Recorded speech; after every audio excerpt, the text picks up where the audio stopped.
Three, two, one. What's going on, everyone? You're watching Ash on Comics Storytime Live. It's another fantastic episode. We're up to episode 139.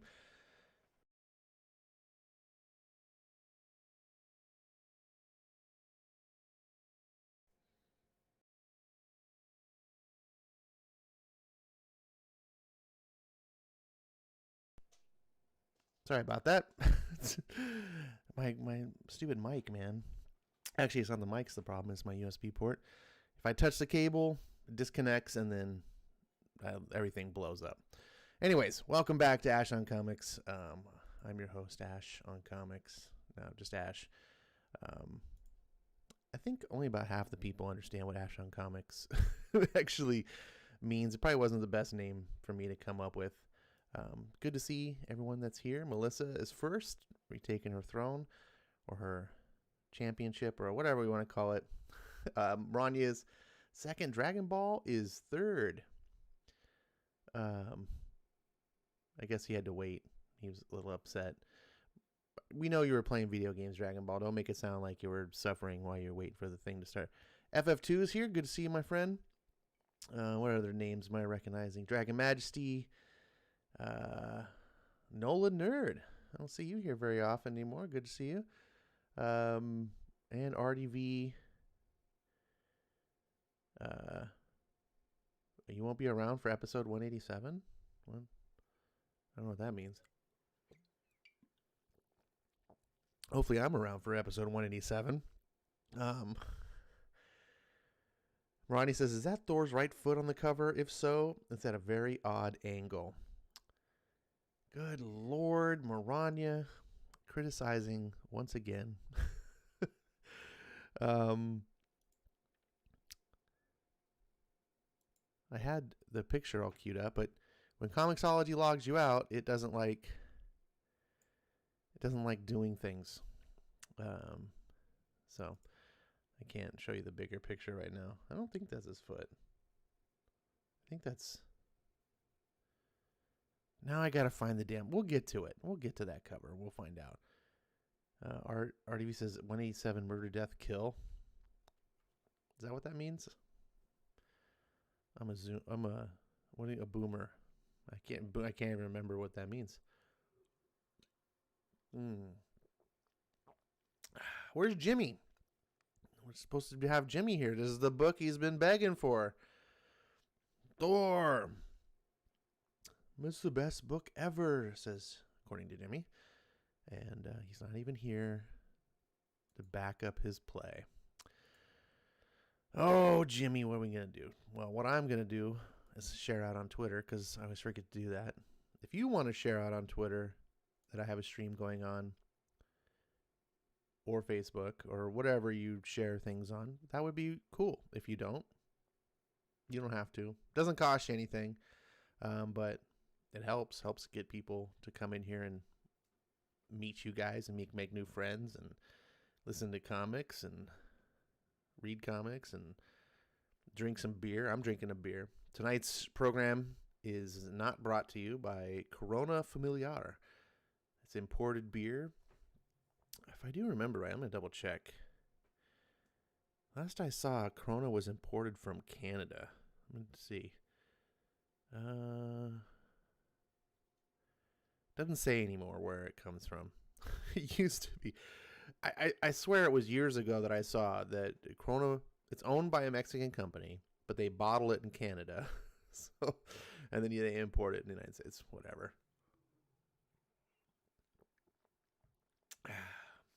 I like this Familiar. It's pretty good. I mean, it's no Coors Banquet. Am I right, RDV? It's no Coors Banquet. RDV didn't want to be in the chat tonight because he was worried that my channel might get too popular if he co-hosted. So he's just going to hang out, I guess. He's going to blame Ash because I'm not there for him to blame.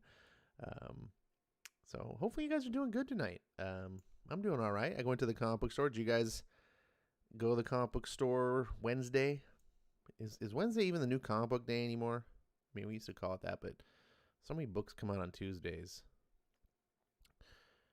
But I guess it's just DC books, just so those really count, because I don't buy any DC books. So maybe that doesn't count. But what are you guys getting? That's what I want to know. I'm actually looking for something as I'm trying to talk. I cannot multitask. I'm the world's worst multitasker. Dun, dun. There it is.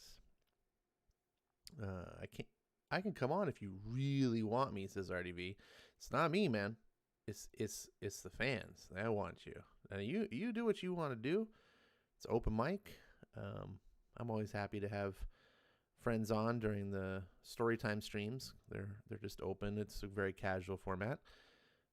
But there's no pressure or anything. If people don't want it, they don't have to. What was I doing? I lost my train of thought. That's so easy to do these days when you have a Joe Biden brain. And here's the thing. As someone who has a Joe Biden brain, I think I am adequate. I think I am especially qualified to say that he shouldn't be president. There's no guessing about it. I am not nearly as foregone as Biden is. And I know that I shouldn't be having the keys to the nuclear silos. But, you know, what are you going to do? What are you going to do? You guys didn't come here for politics. They came here for me. They came here for RDV. Welcome, RDV. How you doing, man? You got a Coors Banquet tonight? No, I'm actually eating applesauce like an old man. Oh, I like applesauce. My light snack. Oh, man. My buddy gets these applesauce. They make these applesauces in these, like, squeeze pouches now. Oh, yeah. I've seen those. They look kind of weird. I'm like, I don't want to try these at all. Well, they make this one. It's called, like, Go. I forget. It's like Go-Gurt? It's not Go-Gurt. It's like Go something. I don't know. They come in a green. It's all green package. Yeah, I've seen them. Yeah, and they're organic. Like the only ingredients is like apples. Like there's no preservatives in it. No extra sugars. It's basically apples. But one of the cool thing about these is they have all these like other flavors. You can get just regular applesauce, but they have like apple banana, apple strawberry, apple mango, apple whatever. Yeah. The apple banana one I love so much. So I sneak them sometimes. Yeah, I see them here. They're Go-Go Squeeze. Yeah, that's it. Go-Go Squeeze. It's a green. They're good. They're tasty. I mean, as a grown man, they're like it's like one squeeze is like a mouthful, and you're like, oh, that was quick. Well, But I assume they're for kids. For their lunches, yeah, like, for kids lunches. or Yeah, people in the nursing homes. right, right, or people in the nursing homes. Speaking of nursing homes, Kuro, can you hear her? I never Not know. really. I can't. Okay, I hear her, but I'm obviously sitting right next to her. I can't tell if the mic's picking it up. It's I'm loud. the same way too. I live with other people, so when they start talking loud and shouting across the house, Right. it's Yeah, like she's sitting here just like just lapping up the water, and I'm like, really? Right as I start, your hours go by, nothing. As soon as I start talking on the mic, she's like, oh, I'm gonna come over here and just start drinking. ironically, I missed the sound of that. My sister, I go. My sister, she had two little dogs. They both passed away, but I go to sit down and watch TV. I go over there, I hear, and it's like dead sound here. You know, all you hear is the lapping of the noise of the water. It's like, are you kidding me? You waited till like I sat down with my beer and everything, and he just looks at me. It's like, okay, whatever, and go back to drinking my water. It's like, uh, So but you're I just imagine having it's worse. Like, applesauce and nothing to drink. I had my Mountain Dew earlier, Oh, so Mountain Dew. I get my protein shake, and then I get some apples. All right, very good. So I went to the comic book store today. I used to go on Ooh. Wednesdays every day, but now I'm like, my Well, out and about days are Tuesdays and Thursdays, and I'm like, I don't want to do an extra trip to the store just to pick up a couple of books. that's good and bad because if you're at you have a pull list and say you have a box to put your stuff in there, but the only bad part is if you happen to go on there and you saw something, hey, that wasn't on my box, and I want to get that, but it's Yeah, sold out now. yeah. No, So you're right. It is a risk, and it has bitten me in the butt. However, I do have a slight advantage that the store that I go to is the biggest store in San Diego, and they have like multiple. Excuse me, they have multiple locations.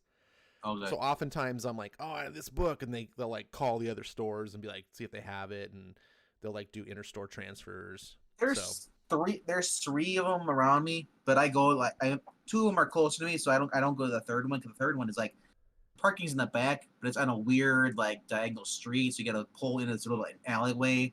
I'm just like, this is just so much effort. No. It's like, yeah, there's so one I of the go. stores out here that I go to. It's like it's not the same. It's a different. It's not the same. It's not the store that I go to has like multiple locations. Then there's other stores too. There's another store that I go to that's like in a back of a business district. It's like not in a commercial district. Right? It's so weird. So it has like all these like garages and stuff, and there's like people doing auto shops, and like it's not a place you would walk around. But you have to know it's there, and it's all the way in the back. But it's a cool shop. Like once you know it's there. Well, yeah, and that's the same one. The one that's a pain in the ass to get to actually has a lot of all the independent stuff. Yeah. Like everything you want. Like everything you see in Comics League or legal or whatever you call League of Comic Geeks. Yeah, Comic Geeks. Everything you see on that, like everything that's out, they have it, and they have it separated by stuff. Plus, they have trades too of these things. Like, you know, not only you see like, oh, a Blaze, oh, the single issues. No, they have the trade of that too, and back trades. So it's like they're really like thorough on that stuff. But I told the guy, it's like, man, it's like the last time I went there, I ended up getting a parking ticket. Oh, jeez. Because I did not know there's parking in the back. Because it's an alleyway and it says like no parking on like, you know, so I'm like, where am I supposed to park? And he's like, oh yeah, it's behind there. And so I'm like, okay, whatever. The $35 ticket. Didn't really bother. I paid it off. But still, it's like, and then I had to take the expressway just to get down there because it's like it's closer. It's in Milwaukee, so I have to like. And I'm not in Milwaukee. I'm outside of Milwaukee. I'm on the edge of Milwaukee County, so I have to drive in there. So it's like going downtown. It's just where the other ones are closer to me in the subdivisions, and like I don't have to feel that crap because there's like parking everywhere, you know. But like I said, yeah, I guess yeah, I paid $35 for more for the 3 trades I got, but yeah, it's. So what 3 trades did you get? Did you just get Well, those? Or is it, no, this is like what'd you get this week? What'd you pull? I got the new Batman Detective Comics. I got that. Mainly because I love the cover. Mm-hmm. I'm trying to think what else. I think I shared on your thing. I got Isn't Dan Mora doing the art on that book? think so. I'm not sure. Yeah, Dan Moore is it. That's Yeah, that's one of the reasons I'm still getting too. He's a good artist. Stargirl, I got that. Who? I got Star Girl. Stargirl. Yeah. I got both that and the variant. I just love Jeff Johns' Stargirl. Oh, I didn't know that came out. Yeah, with Todd Knock doing the art on it, and it's just, oh my god, it has the same feel as reading it back in 1999. You know, the same run and everything. So is this a new ongoing series of Stargirl?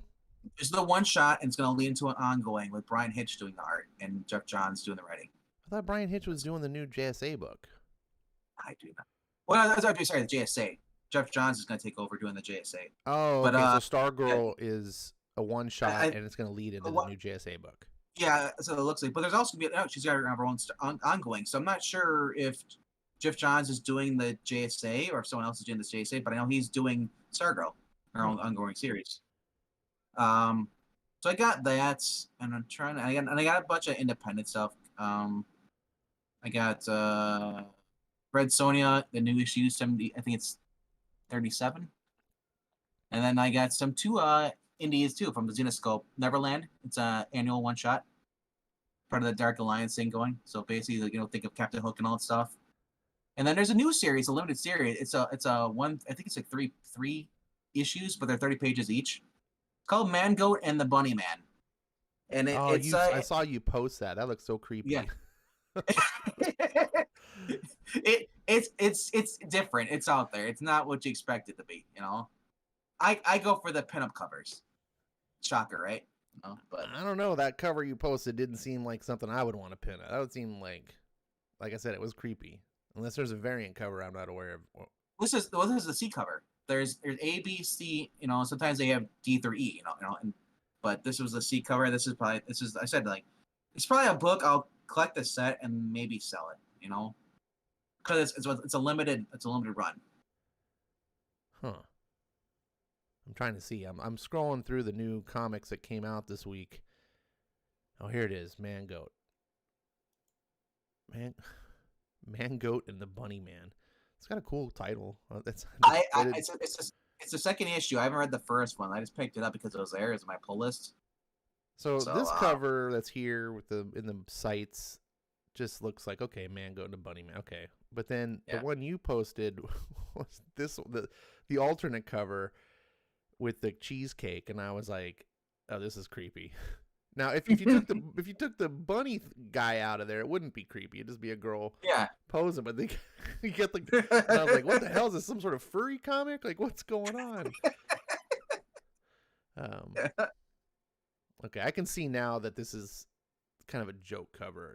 It's the bunny man being like, oh my god, like a sexy woman. Right. It's shock value. Let's see. So I got the comics I pulled. This is the comics I picked up. I had 2 different trips. I went back to that comic book store that I told you I had the bad incident with, because the one cool thing about that comic book store is it doesn't do a lot of business. And I was trying to find Erratic, and I was like, I bet you they'll have Erratic because no one shops there. So I went over there, and sure enough, they had 2 issues of Erratic #1 left. And so I picked up the variant issue. This is Mike Deodato, which afterwards I was kind of kicking myself because I was like, I don't like Mike Deodato. What am I buying his damn book for? But I knew I was going to be probably buying a set, which I ended up buying off eBay. I won a bid for 1 through 5. So I was like, on the off chance that I win a set and I'm going to have 2 #1s, I want the variant. So I was like, I'll just take the damn variant. It's a fine looking cover, I guess. Ronnie says the pose looks weird. I think this is just a normal classic Spider-Man pose. I think it looks weird because his costume is weird, but so it's kind of hard to see the anatomy and makes it look weird. Erratic is very much. If you guys have not read this book, I urge you to. The trade paperback is coming out on June 2nd. It's only $9.99. I've seen you can pre-order it maybe on Amazon. I saw somewhere you could pre-order for $7.99. And you'll get the whole 5-issue series. I'm ecstatic about this book. It's I was talking to Skip about this. He said it's that's it. unless they decide to do another one I for imagine Red. they'll do another one because this is part of AWA's shared universe. They're building up their new superhero verse, so Yeah, why so why wouldn't they bring them in? I guess it's a matter of And sales, I guess. How much now the does big one thing sell? here for me is going to be this guy here, Kari Andrews. He's the writer and the artist of the Yeah, I book. saw that. And if they don't bring him back, if they just bring some schmo or whatever, I'm going to be cautious because I don't love the book because I'm a huge fan of the Erratic character. In fact, I skipped this whole series because I was like, whatever, it's a new character called Erratic, blah, blah, blah. People are thinking it's good. It's good. So for 5 months go by of people saying, oh, yeah, Erratic's good, really good, you know, like, and I was like, I need to check this out. Skip was trying it out. So I was like, okay, I'll read. I read the first 2 issues. Actually, by the time I was on the 3rd page of the first issue, which you can get on Comixology Unlimited. If anyone wants to check it out and they have Unlimited, you can. I was hooked. Well, I was like, this is something special. After I got done talking to you on Tuesday, I just went and I read all of them. Yeah. So, Yeah. You blasted through it too. Yeah, so they're good. I mean, I said like, now if you're a fan of classic cars, do not read this because the classic car gets destroyed. Spoiler alert: the classic car. It's a muscle car, bro. Yeah. This comic. Would you agree? You're a big Spider-Man fan, and I think this is a comic that is going to appeal. Like I said, I was a little weirded out on the art for the characters, like especially the girl that likes him but doesn't like him.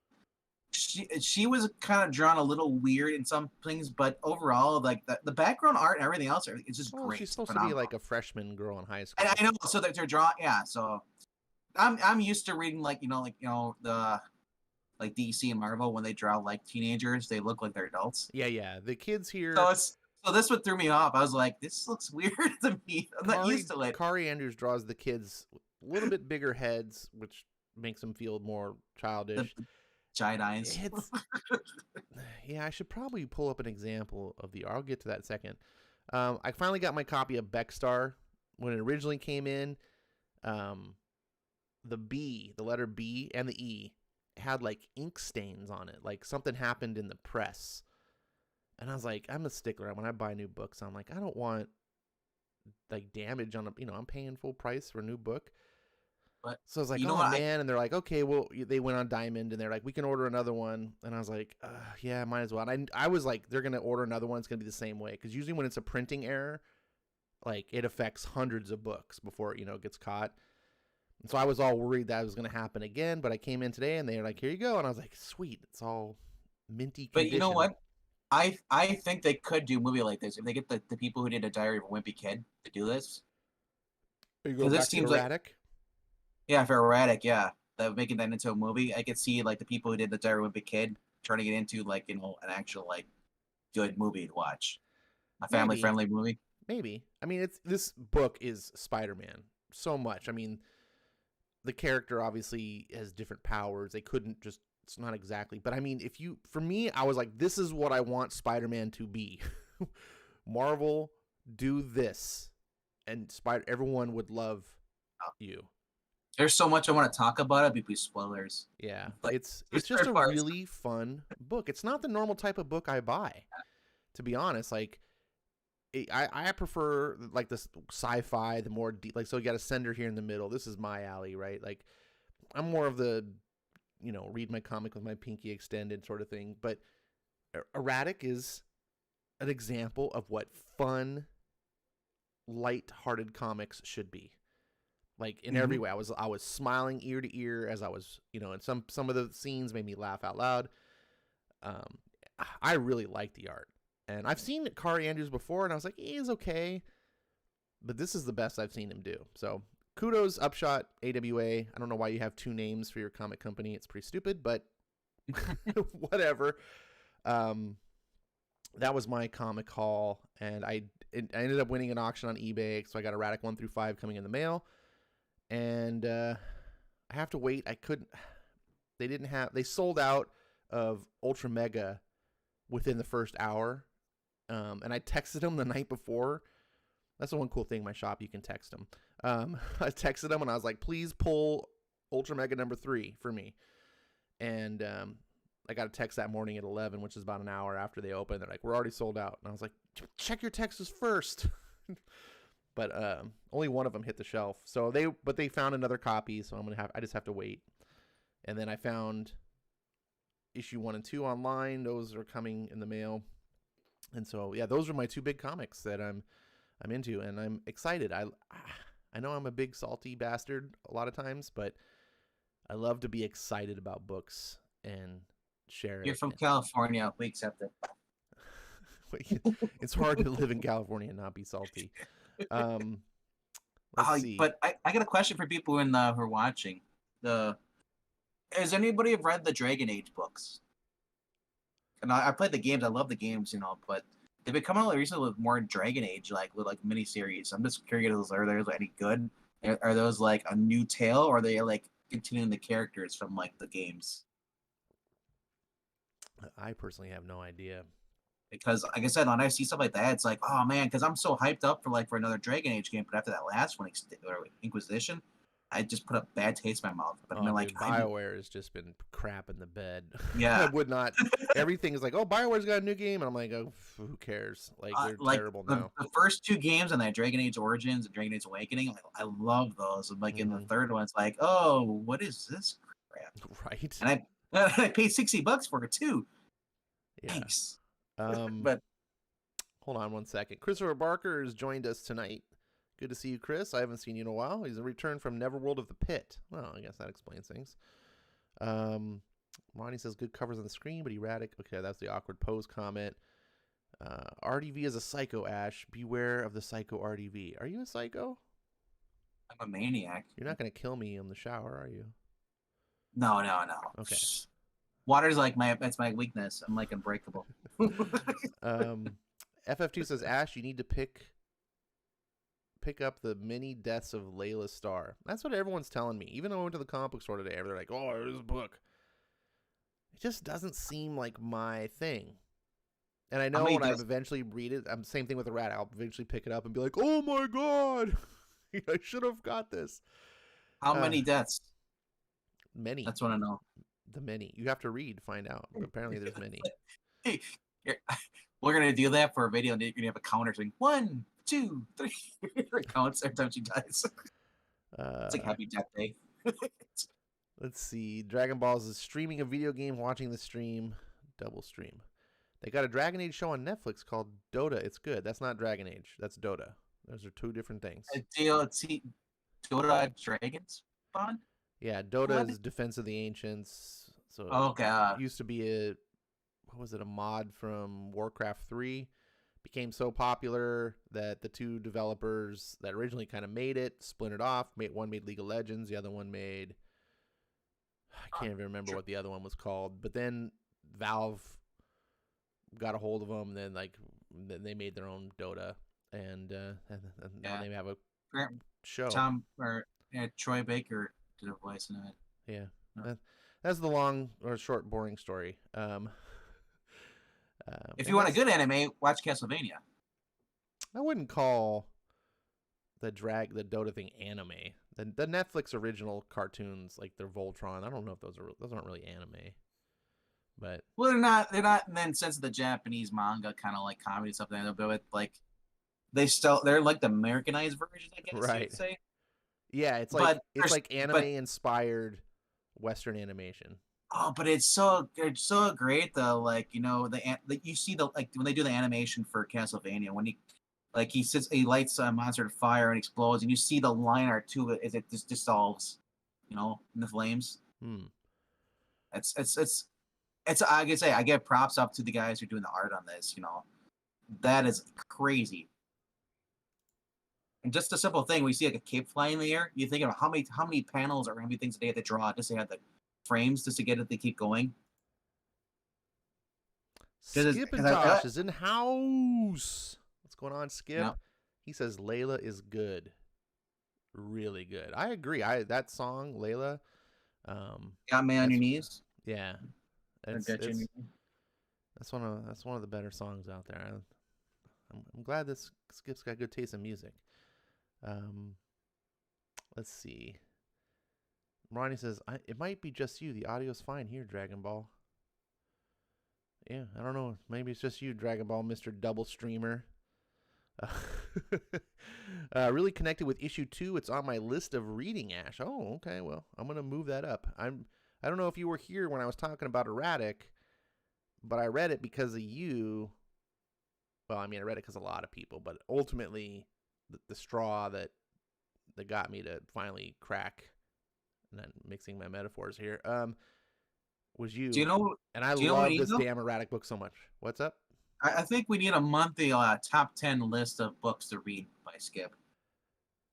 That's what Yeah, we need. Because Skip Skip I has a never know very what he's eclectic reading. taste of books, though.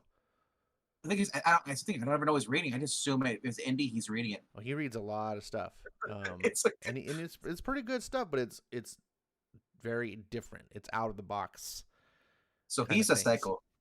No, it's just It's out of the it's box. not. No. I mean, like, it's not like your typical stuff. It's a lot of like existential, weird questioning. Like, I mean, he likes a lot of stuff that I think it's not in the mainstream. It's like I don't even know what to call it. I'm at a loss for words. Eccentric. Um, I don't know. not eccentric, eclectic. Whatever. It's cool stuff. I mean, I like a lot of stuff. I mean, erratic was on his list, but erratic's pretty in the box. I thought kleptic is when you steal things. No, not kleptic, No. eclectic, Oh, eclectic. eclectic. Yeah. He's speaking Californian again, guys. I don't know what he's saying. Speaking California. Currently reading Avatar: The Last Airbender, Smoke and Shadow Part 1. I have Nice. never even heard of this. Is it a continuation of what? Wait, what is that? What could it be about? Is it an Aang story? Because I ain't gonna touch the stupid Korra crap. I watched that show. I hated it. Holy, ugh. But the original Aang stuff was cool. Just clicked a couple other videos. They're all louder, no big deal. Though I'm here. Well, I mean, other people can have their sound levels. A lot of places, dude. I watch a lot of YouTube videos when they get their volume levels all jacked, and like you like Their game, switch yeah. to the video, and all of a sudden it's like blasting through your speakers. Like, Jesus, dude.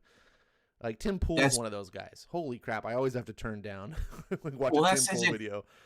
I noticed that too when I'm listening to like say when I listen to a certain song. I was listening to Moody Blues and they have lyric videos. People upload the lyrics, and so it's not the official. You're getting a copy of the copy, and it's like quieter, and then some are like they're really loud or distorted.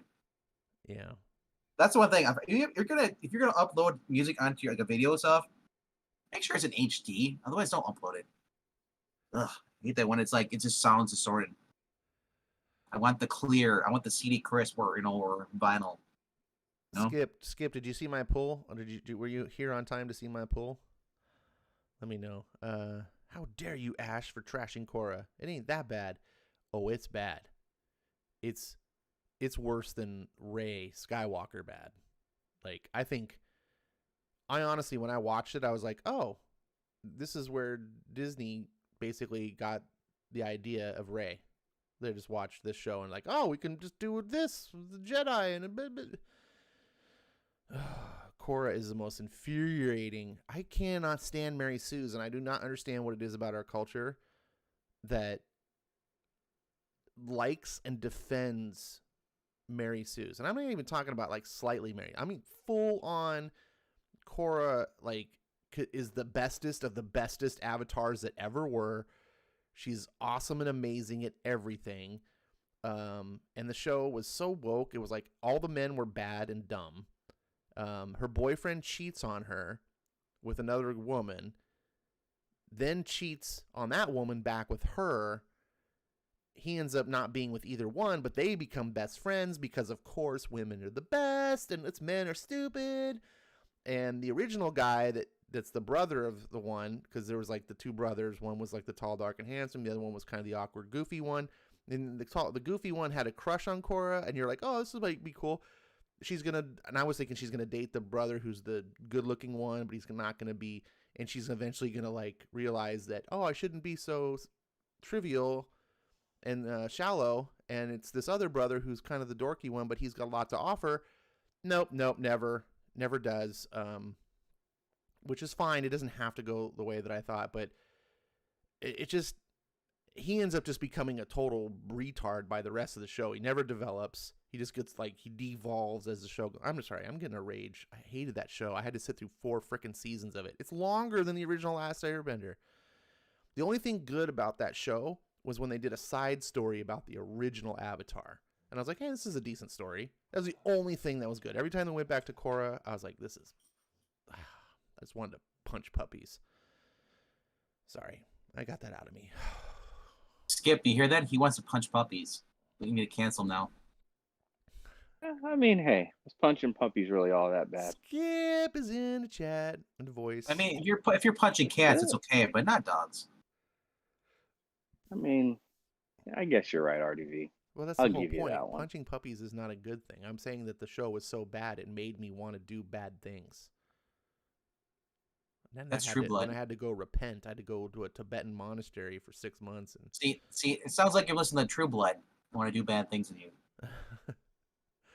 Let's see. So Chris says, so Smoke and Shadow Part 1, there's a new society of the Ozire trying to overthrow Fire Lord Zuko because they think he isn't doing a good job. Oh, okay. So it's just kind of a continuation. That's kind of cool. Dragon Ball. Oh, I forgot to set my timer. Sorry, guys. Forgot to remind me. I got all distracted. Now the cookies are going to burn. Yep. I'll be back when the action starts to happen. Turn the volume up. Is it my volume? Like, that's not balanced? I can turn myself up. Is it me? Because I'm not talking loud. No, I got you guys pegged. And usually it's the guests. Whoa. Yeah. What did you say? I got you pegged. That's gross. You like being I pegged. said that. Whoa. You don't No like being consent pegged? there. There's no consent here, bro. By the way, Ash, I did see your pull list. That's Oh. the main reason why I came on here to let you know. Yes, I saw your. Oh, okay. I was just. Yeah. And they criticize you. Yeah. I got proof. I got Beckstar. I got proof.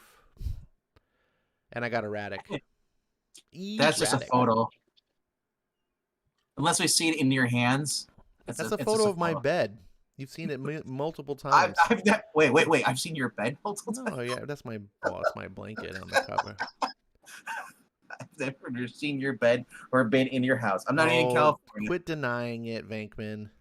Skip is closer to you than I am. I'm out of the closet. It's okay. Not Vankman. Apparently not. I'm going back to my cheesecake. I enough of this abuse. Ronnie says, no, y'all's volume is just fine. It's on his end, Ash. All right, cool. I did turn myself up a little bit, though, so maybe if it's too loud now, I'll need to know. All right. Have you did you catch any of the previous show, Skip, by chance? Skip's AFK. All right. Sorry. I was trying to mute the.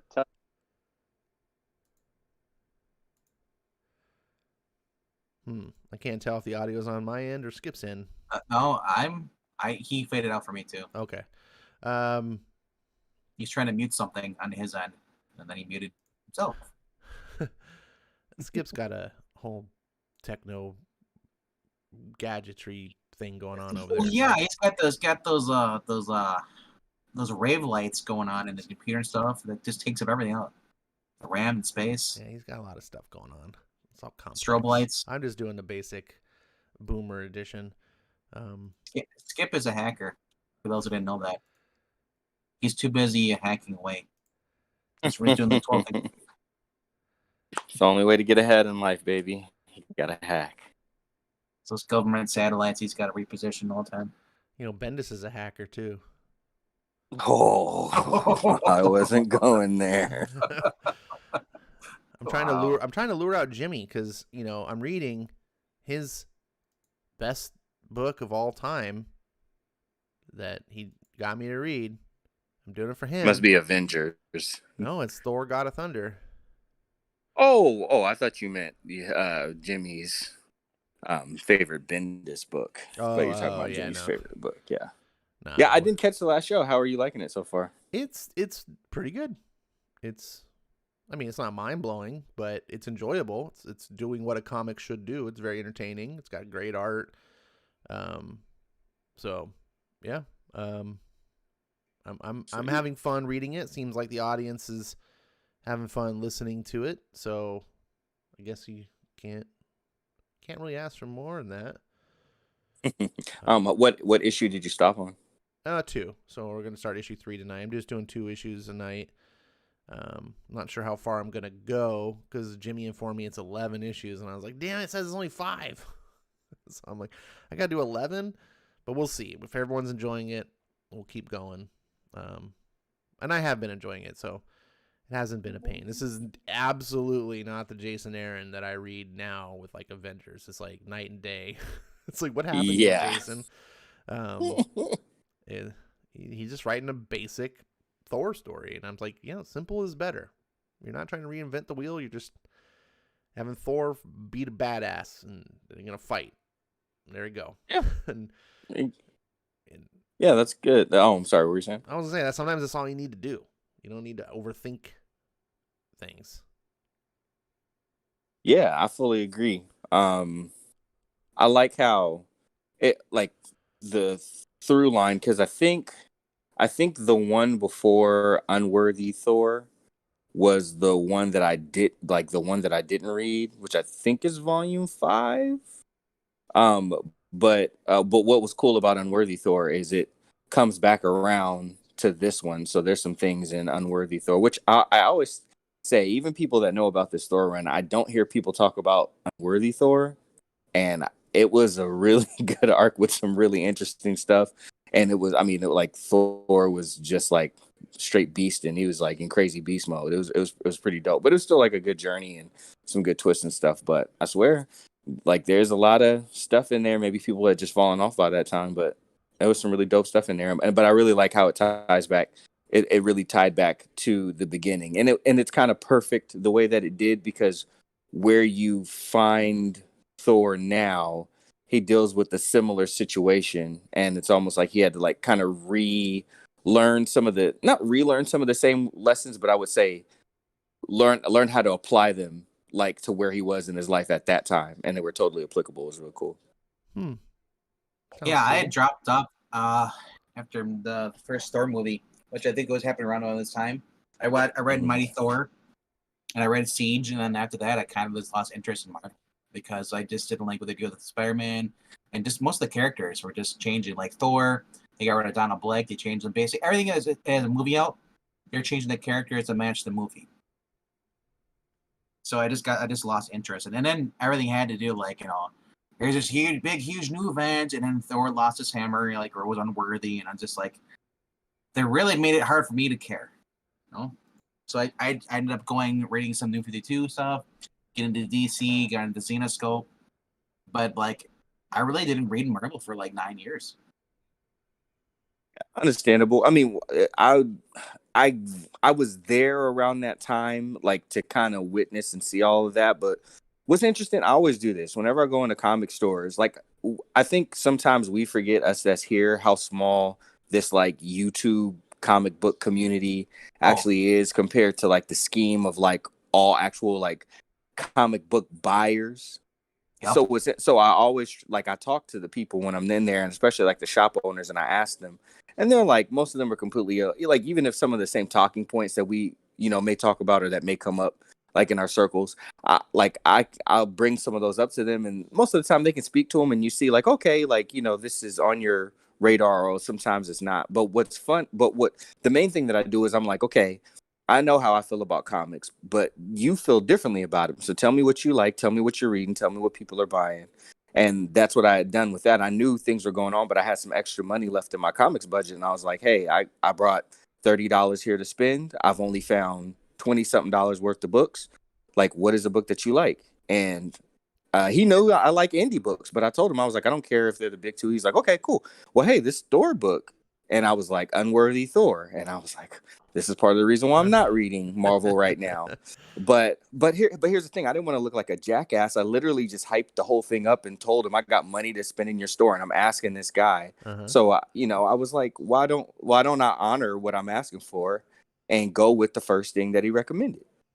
Right. And I did, and I didn't like. I stayed with it the whole time, and when they stopped it, I was actually like upset because I was like, "Dang, where y'all left off?" Like the possibilities are crazy, and this stuff could tie into the. Back when we still thought that more stuff would tie into the movie, we were naive then, But like I was like, this stuff could really tie into it, and it gave me like some ideas about Hela and all this stuff. And it had stopped at that time, but that like while Mighty Thor was coming out, and feel how you feel about it, like Unworthy Thor to me was way better than even the best parts of Mighty Thor, and like like it's worth Unworthy Thor is worth forgetting that Mighty, like if you don't like Mighty Thor that much, it's worth forgetting that was even running at that time. The one I was Mighty Thor. I think that's the one. I don't know if Jason Aaron rebooted it or what, but Mighty Thor is the one that he had with the God Seed. Yes, that one. Right. Which was with the Galactus and everything like that. So it kept my interest for a while. But like I said, like after that, I got to the point where, like I said, I just wasn't really interested in comic. I actually stopped going to my comic book store for for almost 9 years, dude. I just focused on like going to see movies or hang out with friends. But now, like I said, I'm facing the same thing I had back then. With DC's doing with Future State and all that, their new 5G thing. It's getting to the point where I just don't want to read any Batman or any of his comics. So I've been talking to him. He's down there because, like you said, I agree with you as you said about the YouTube community may all hate the big two, but you go outside of that, there's a lot of people who are happy what's going on in comic books at the comic book store, which is like it's just mind boggles you because it's just. But there are also people like us. I'll constantly like yeah, I didn't like that. That was kind of boring. And so. I'm going back to the Beck issue because that's what I love. I love Catwoman, so I went back to the Mary Jo Duffy stories from 1993, and I'm going through Night Quest. I'm going through Nightfall, with Bane and all stuff I never read. Yeah. So I'm getting into all the stuff, the cool Batman stories. I'm going through those, and the Flash, Wally West, starting off with Mike Baron, 1987, going up through Mark Waid and Jeff Johns. So that's all stuff I haven't read yet. So it's like really awesome that I actually have stuff to read. So I'm giving all my back issues cheaper than I would be paying brand new stuff. So it's that never runs dry. Good old exactly. Back issues. So I'm turning in the back issue Breen.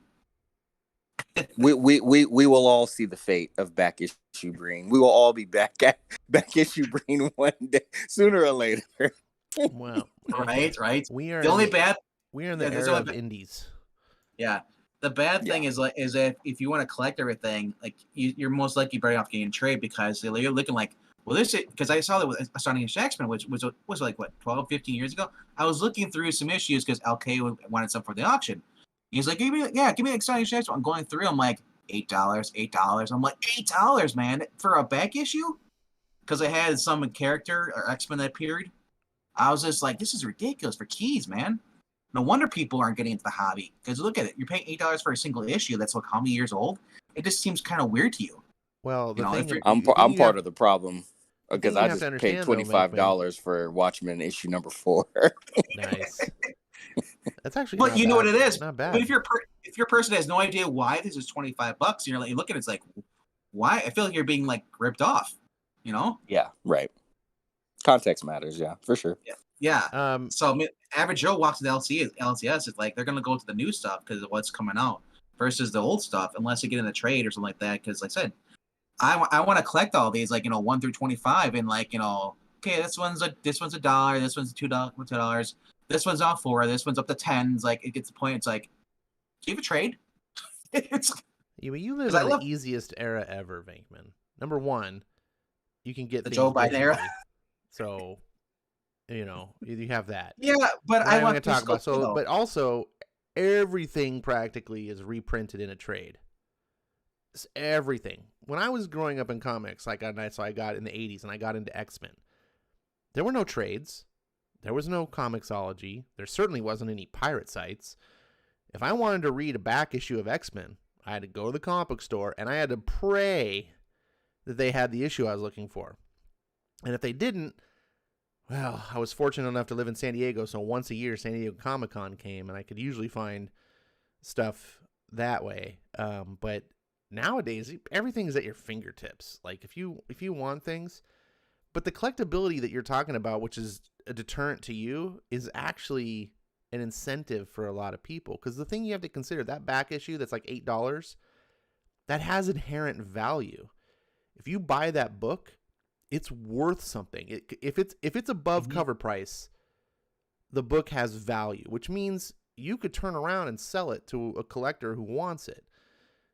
A lot of books you buy new, they just go into the dollar bins. So you paid, $5 for a new comic, and within 6 months it's in the dollar bin. You can't sell it. I can't get rid of my Bendis Superman books. No one wants them.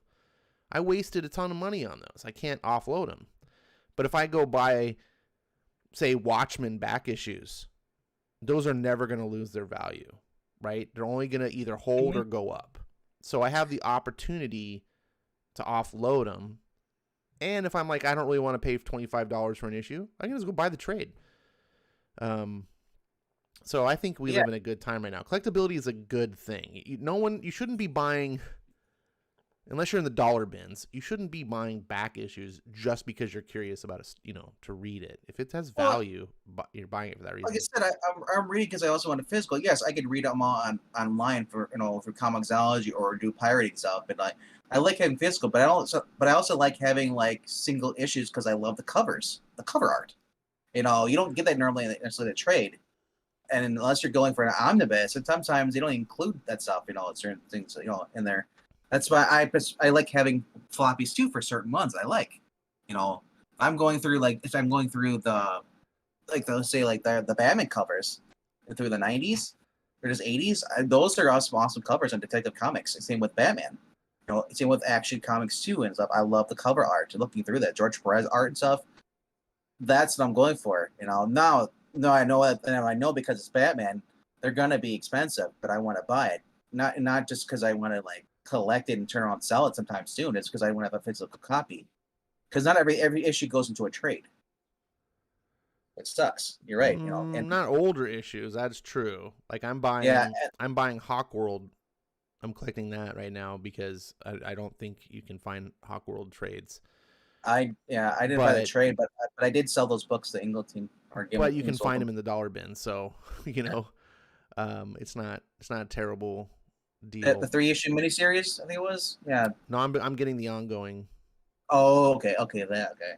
Yeah, the one of the store that's near me that has the dollar bins has issues 1 and 3 in the dollar bin, but not 2.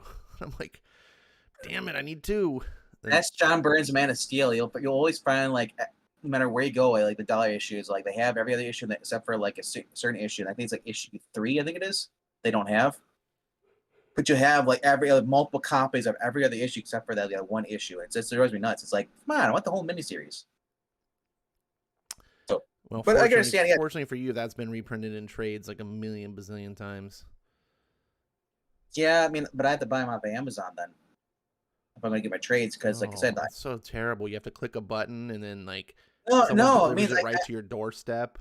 No, it means I have to give money to. It means I have to give money to Amazon. Oh well, they're getting your money anyway. I'd rather go to the LCS, buy it for them. Well, it depends. If you buy it from an Amazon seller, they're not really. It's going to the seller. You're saying that Amazon doesn't get a cut from that? Well, they might get a small cut. I'm sure they get something, but screw Amazon. That's what I say. All the big companies. Yeah, I'm not a fan of big corporations, but I have to admit, Amazon is. It is. I know it's convenient. It's I'd rather buy everything through Skip. What if Skip gets it from Amazon? Well, he probably wouldn't though, and if he did, he wouldn't tell me. I live.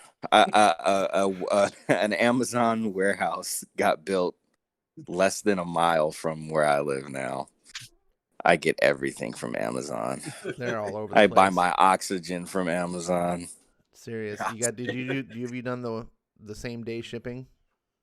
Oh yeah. Dude, that's when you get hooked. You're like, I can order this and it's here in 2 hours.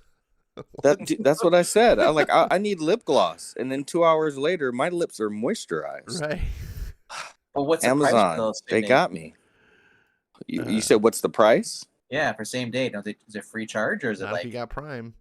I got Prime. If you Really? got Prime, man, yeah, free shipping. That's what Mhm. Prime, dude. I've had Prime for like 10 years or more. Way But I before you thought, could get videos and all this stuff. I was just, because of And the shipping, music.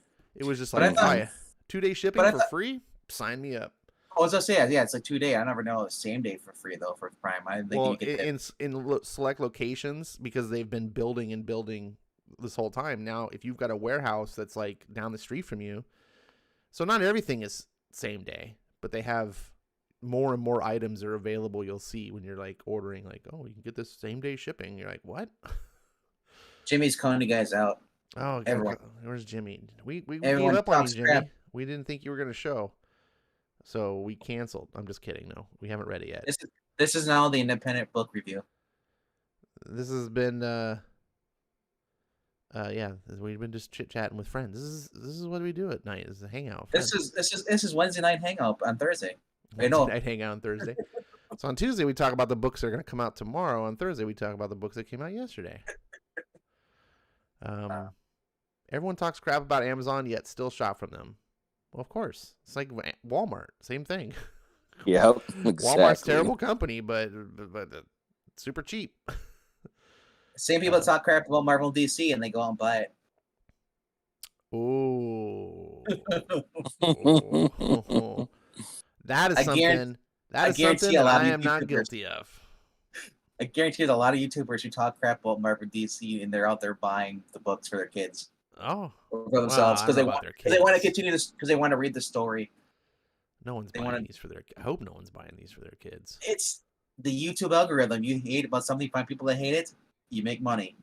Now you're out there just reading the book. It's like you gotta like hide. What do you? Yeah, well, there's a couple people that talk shit about the X-Men books all the time, and yet are constantly talking about the X-Men all the time and reading them. So I'm like, all right, I don't understand. This was terrible. I gave it 6 issues and I jumped off, and I haven't looked back other than to like watch other people's videos occasionally to see what's going on. Why is anyone still reading? Why are people? I get to watch these videos of people like, this is the worst X-Men book of all time. I'm like, why are you still reading this book? I mean, I get you have a channel, but maybe only do like every 6 issues, revisit it. Like, why is it every issue of like New Mutants and X-Men, Giant Size X-Men, and Marauders, like Hellions? Like, do we need? Is it? I guess maybe you have an audience. I don't know because I don't have an audience, so I don't know what that's like. So maybe one day. Let's see. Dragon says, I use Cinema APK. You get everything free, Prime, all that. Cinema APK. That sounds like a high seas thing. It says I only know adults who read comics. It's weird, right? That's how I feel about people talk about manga. I only know adults who talk about manga.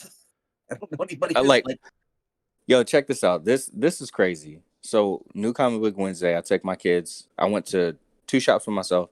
I pick my kids up. I take them to one. I'm like just showing them books. I've bought comics from them since they were young.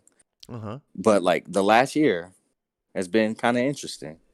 So I'm like showing them this and showing them that and showing them some books from some people that we know that they meet every year or whenever we have cons. And then they see the manga section and they like push me to the side and they're like, okay, Dad, finally the books that we like. I'm like, yo, like, I knew y'all like manga too. Like, my youngest kept asking me, like, Dad, let me read your Akira collection. Like, I want to, I'm like, all right, like, hold up. Yo, they literally pushed me out the way and said that. That made comics look bad. I felt like I really felt old. I was like, damn, like, they don't even like comics no more. Like, Most of the manga's mainstream comics, but, comics that they like, would be introduced to are Mhm. lame. Yeah. And the kind of stuff that you and I are reading and liking isn't going to appeal to a kid, right? It's Of course not, the kids aren't going to enjoy haha. Like it's higher adult level themes and stuff. But like your stuff that should be for the kids, like your Spider-Mans, your Supermans, and all this stuff, is lame. Like I wouldn't like it as a kid either. I don't like it as an adult. I don't know why. But you go read some of these mangas. Number one, their friends are reading it, so that's what I was about to say. Exactly. Yep. They're getting the peer pressure, of that because they're like, oh, what's that? It's a manga. What's a manga? Oh, and they read, and then they want to be, kids want to be like each other, right? That's the success of Fortnite, because they got all the kids playing it, and so now every kid has to play Fortnite because all their friends are playing it. Right. This is what comics used to do in the late 80s and early 90s. That's why they blew up back then, because I was there. I was a kid who started in junior high getting comics, collecting comics, collected all through junior high, collected all through high school, collected in my early 20s. I got to see it, and I got to witness it as it grew from this like niche weird thing, like, ooh, you get comics, to like, oh yeah, comics are cool, like, oh yeah, X-Men, this is bad. Like, it started becoming this mainstream thing because it was cool. People like cool things. If you can convince someone that this is not dorky and stupid and only for losers, if you can convince someone that this is fun and no one's going to make fun of you for doing it, then people will do it. That's why the MCU is a huge success, because it's normal. No one feels like an outcast when they go watch an MCU movie. Same thing with manga. It's ingrained in Asian culture. I mean, you'll see businessmen on the train reading mangas because no one's like, ooh, that's a weirdo guy. Like, it's just normal and cool. Like, and comics have become this sort of like weird thing again. And I'm like, to succeed, you need to break that stigma that this is some stupid weirdo thing for only cretins. And two, you got to be good, like quality. Like, people got to like read a book and put it down and go, oh my God, that was awesome. Right. So, yeah. It's true.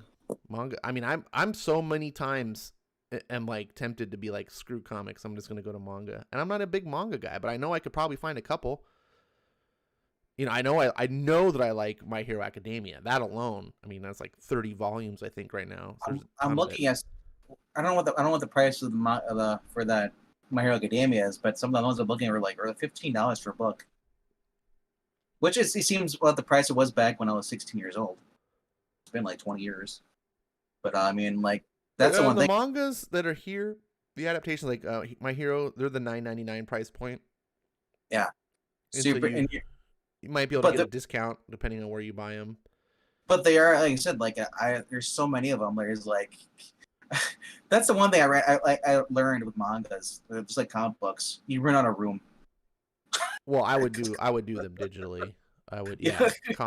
I'm not one of those people that, you know, maybe like my ultimate favorite ones, you know, I might get like the box set or something. Like Akira box set would be cool. You know. But yeah, well, that was me. I was collecting Dragon Ball Z back in the day, and Dragon Ball. Like, oh yeah, those are like I've those fill up your shelves. I've known some Dragon Ball fans, and because you never like just the manga, they like the anime too. So they have all the mangas and they have all the. I knew a guy had all the mangas, then he had all the VHSs, and then of course when DVD came, then he got them all on DVD. Like, and he just had a bookshelf that was Dragon Ball Z, and I was like, "Jeez." The VHS covers were awesome because they formed like a picture. Yeah. No, but I was doing that with the Mobile Suit Gundam and all that stuff. You know, I got into all of that, and it's got the point where I never got into the whole model kit though. I drew the line there. I was like, I'm not gonna have a room full of model kits because I'd have no room. You'd be like a kid who come over to his house. He's got all the airplanes hanging from the wire from the ceiling and stuff. Yeah, it's one thing if you are like you just have a few models or whatever. You know, like I own a few pops. I think I own 6 pops now.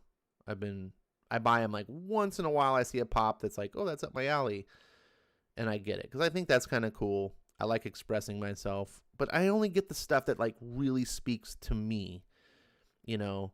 But then you see go to the store and there's people that just like every pop that comes out. In fact, I saw a girl online today that was ahead of me when I was at the comic book store, and she was buying 2 pops, and I was like, I haven't even heard of these. I don't even know what she's buying. I was like looking at the label, and I was like, it had some names I can't remember. I was like, I don't even know what these are. Pops have become so retarded though because they have like now they have the nurses and doctors for COVID and stuff. It's like, oh yeah, pop figure like tribute to. I'm like, no, like I. Like the probably the most expensive pop I have is a $60 pop because it's the 80-year Batman animated series version. Oh yeah, that's pretty cool. but it's Batman Beyond. That was a hot topic exclusive, you know. Right. And I had like I did not know this, but like on eBay, I bought off eBay, and I had like a bunch of coupons on eBay. So I was like, whatever, I'll sell you. So I'm like, ooh, this is pricey. But then I clicked and I was like, wait, I have like stuff. I'm like, I only paid half of it. Right. So I paid like $40 for like something that's like almost near $80 in value. But then again, who knows? It might drop down once these Punkos things go out of style. There's so many of them. Can you imagine if you had? Can you imagine? But my thing is like I don't understand. Look, people want to buy those things. I'm not judging. You like Funko Pop? Like I said, I have a few. I just don't understand the people that buy like every single one. All like they're on like the numbers of the Funko Pops like in the 300s, aren't they? Like they have so many. Like you would just have a room of Funko Pops. Well, that's how I look at it. Like you might as well just open up your own comic book store then. If you're gonna have that many comic books and have like that Funko Pops, just open up a comic book store and you can replenish them as you want to. Yeah, like I like the Funko Pops I get. I just have a couple because I like to have them out. You know, they kind of represent me and my tastes and things. So, hey, do you have this one? Here, let me check. Half an hour later. It's like, yeah, when you have so many of them, it just becomes clutter. But oh well. I need to get a Doctor Doom Funko. I know. I'm at the point where I'm instead of buying comic books, I'm gonna be buying like bookshelves. Right. Yeah.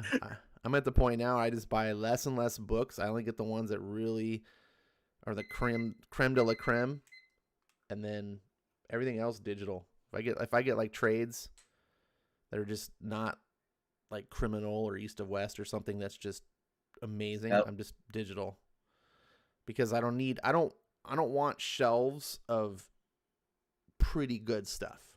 I want my shelves to be like everything here is amazing. And then I can just pull it up on a iPad if I want to read anything else. Yep. Although I did pick up. I'm kind of kicking myself because I did pick up all 5 issues of Erratic, and I'm like, did I really need to get these?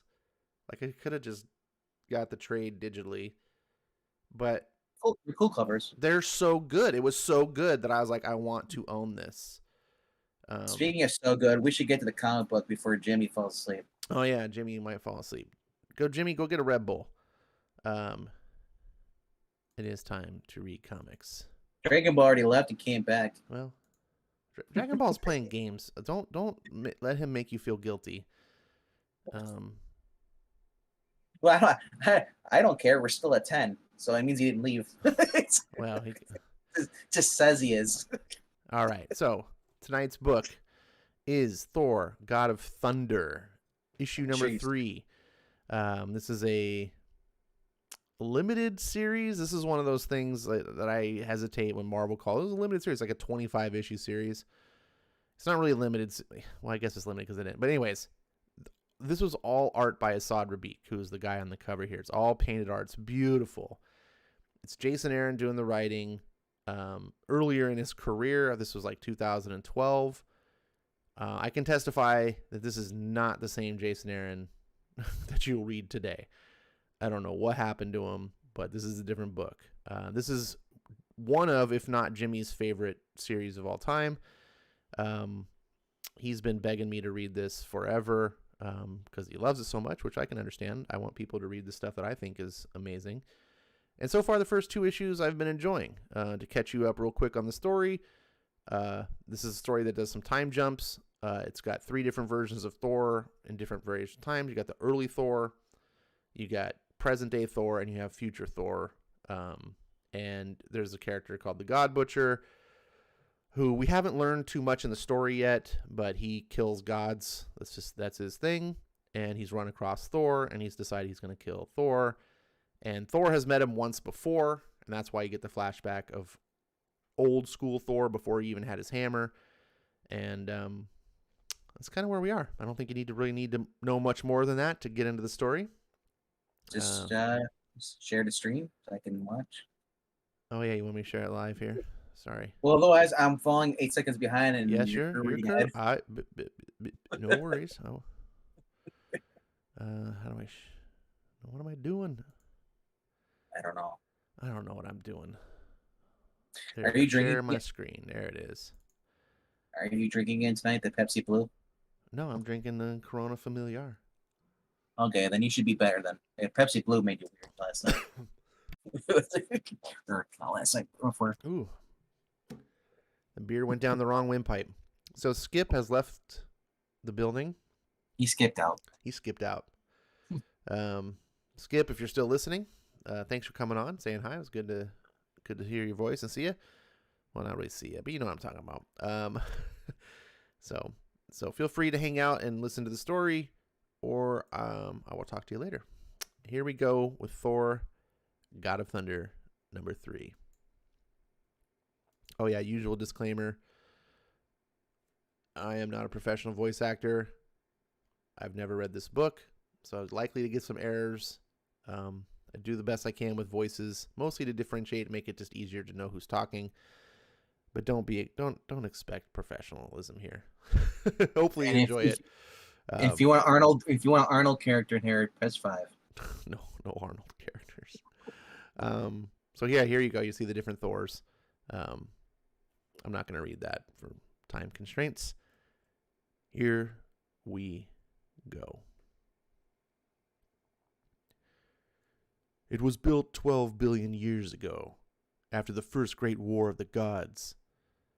From the rubble of the rock of creation and embers from the fire that lit the first stars. I should put a timestamp. Hold on, sorry.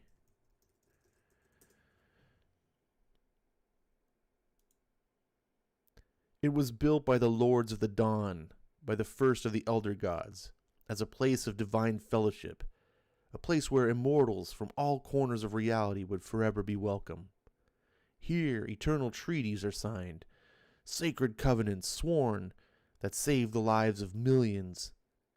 Here gods are married and tried. Here worlds are born and bartered. Here is the home of the Parliament of Pantheons and the High Holy Court, the Genesis Bazaars and the Halls of the All-Knowing, the moon-sized jewels of the Universal Crown. Here in the center of infinity is the Heaven of Heavens, a sight no mortal eyes will ever see. Time out. Famous last words. All right, back to the story. Here is omnipotent city, nexus of all the gods. Here have I come seeking answers. Thor of Asgard, I must say, I never expected to see you here again.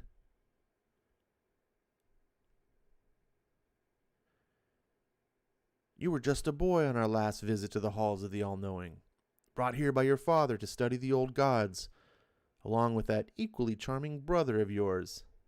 I must say, you never struck me as someone with a great deal of reading in his future.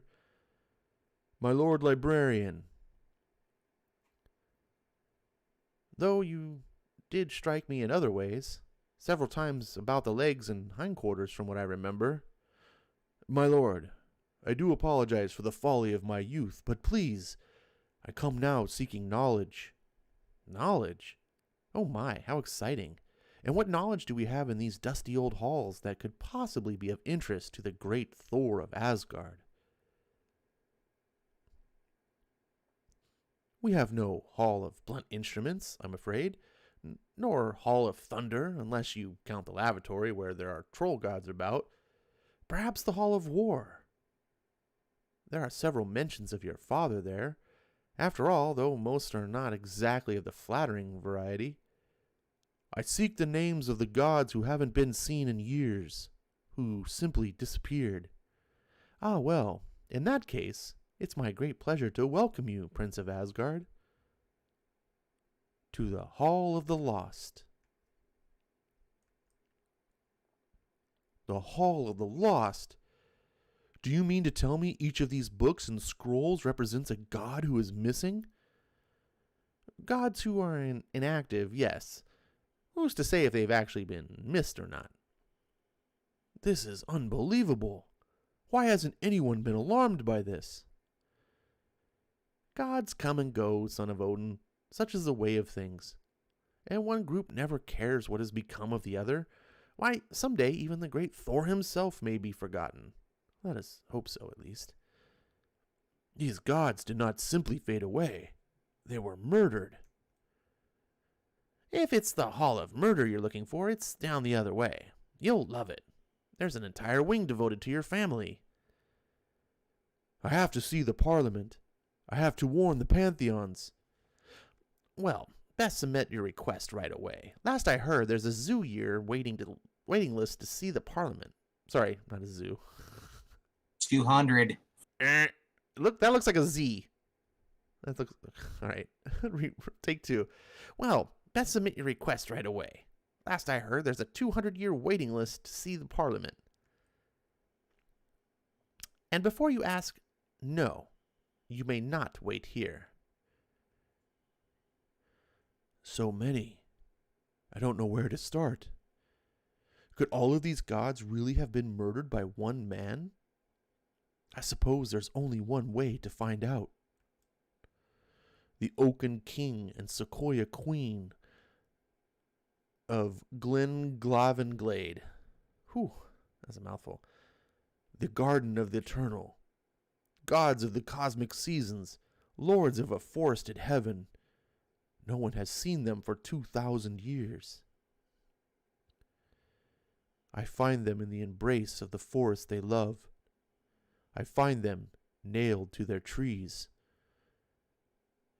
And that isn't all I find.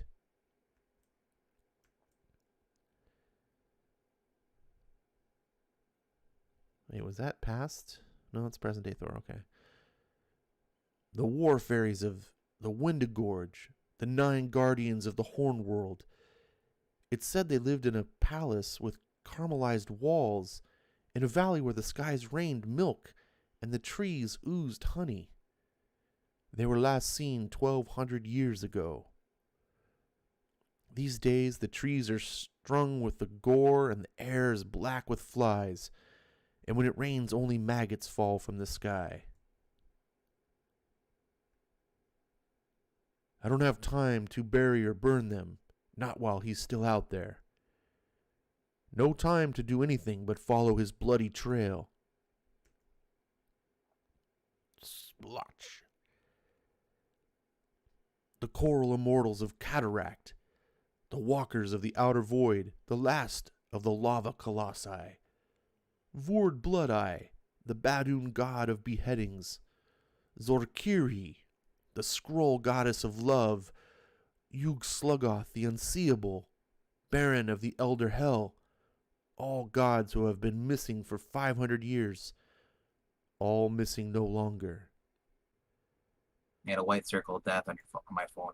Yeah. There you go, it's gone. Sorry about that, guys. Looks like we're back live. I'm going to rewind a little bit just for the sake. I don't know where it cut off for everyone else, but I think, The bottom yeah. narration part, I think, is where he's cut off, for me at least. I find god after god dead and rotting, some alone, some in piles so large I can see them from space.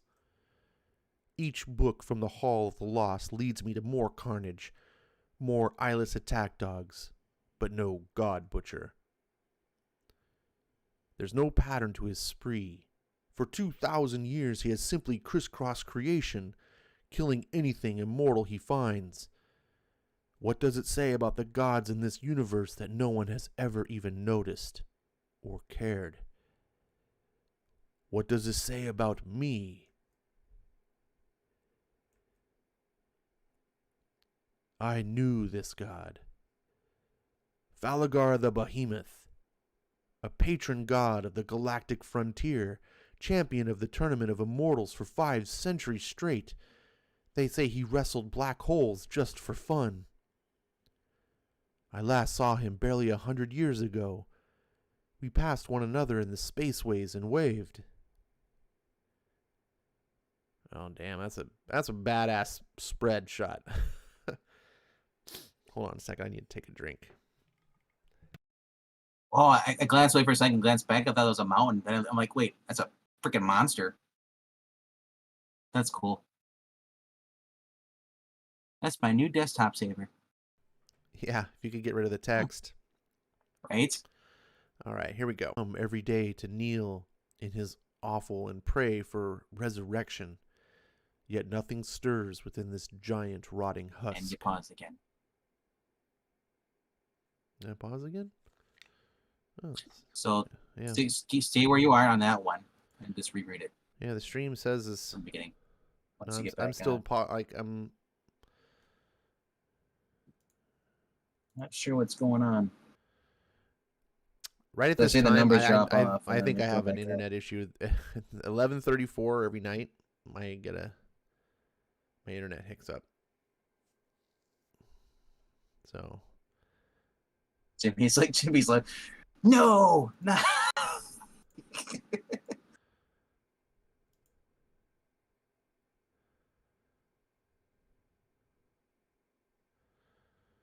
well, I'm streaming to YouTube. YouTube says I have excellent connection. Oh, now it says that it's not getting data.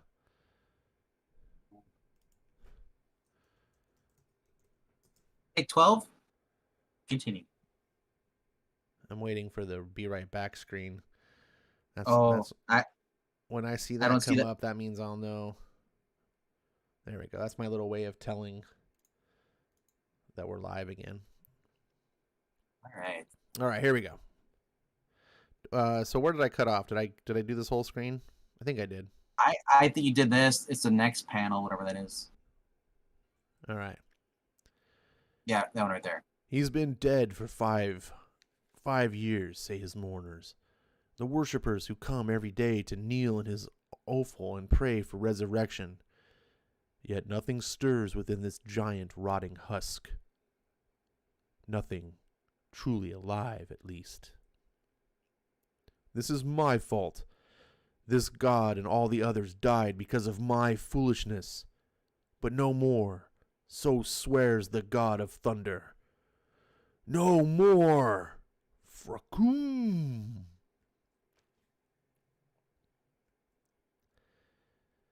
Yes, keep coming, you mindless beast. Let us send a message to your master. Thum. Wherever you are, in whatever distant shadow you cower and hide, I hope you feel this, butcher of gods. I hope these things are a part of you, that you feel every second of me beating them to a blackened pulp. I hope you feel it and know, down deep in your wretched yellow bones, that your end is near. Was he going through time here? No, it's modern day, future. Okay. Sometimes it's hard to follow when it's bouncing around like this. I think it's both present and then future. God Butcher, can you hear me? How many more of your dogs must I dismember before you come out and face me, you coward? You want to kill gods? Well, here stands the God of Thunder. Come kill me, you worm. Come kill Thor if you dare. God Butcher! I scream until my throat is raw, until they hear the rumble of the thunder from worlds away. The hammer hangs heavy in my hand, but I cannot stop. I will not stop. Not until I find him. Not until my hands are about his throat and I can look into his eyes and see for myself his regret. Over ever having left me alive. What? Where is he? Where's the God Butcher? Did I kill him? I'm sorry, my lord, but we found only you, lying in the snow, not far from here. We routed the Slavs. Your wounds were... Anyone but the God of Thunder would have died 1,000 times over. You've been asleep for 7 days. We dared not move you far from where you fell. Not that we could have, even if we wanted to. It took 4 of us just to lift your axe. We've prayed every night for your father's aid and guidance, but as of yet, the All-Father hasn't seen fit to hear us. Bring me meat and mead, and then my axe. 893 AD, along the banks of the Neva River, in what will someday be called Russia. Whoever dared attack you knows not what manner of god they trifle with, do they, my lord? I cannot wait to see you call down the rage of your father and all of your wondrous friends upon them. The armies of Asgard will march this day. Hours later.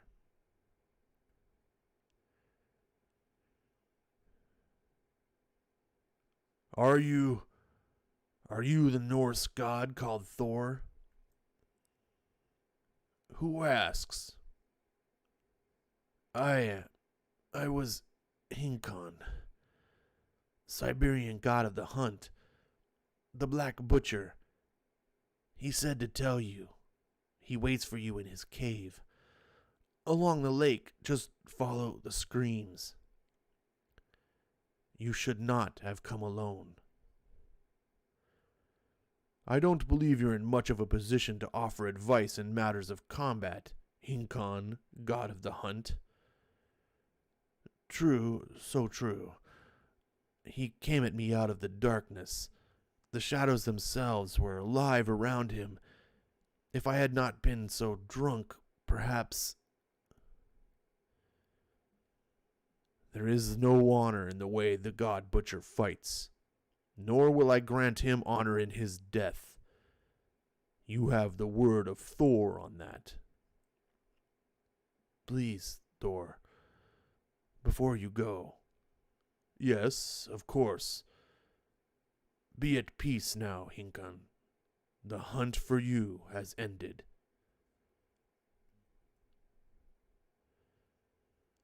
While for Thor, it has just begun. The present day, the shores of the Lake Ladoga, Russia.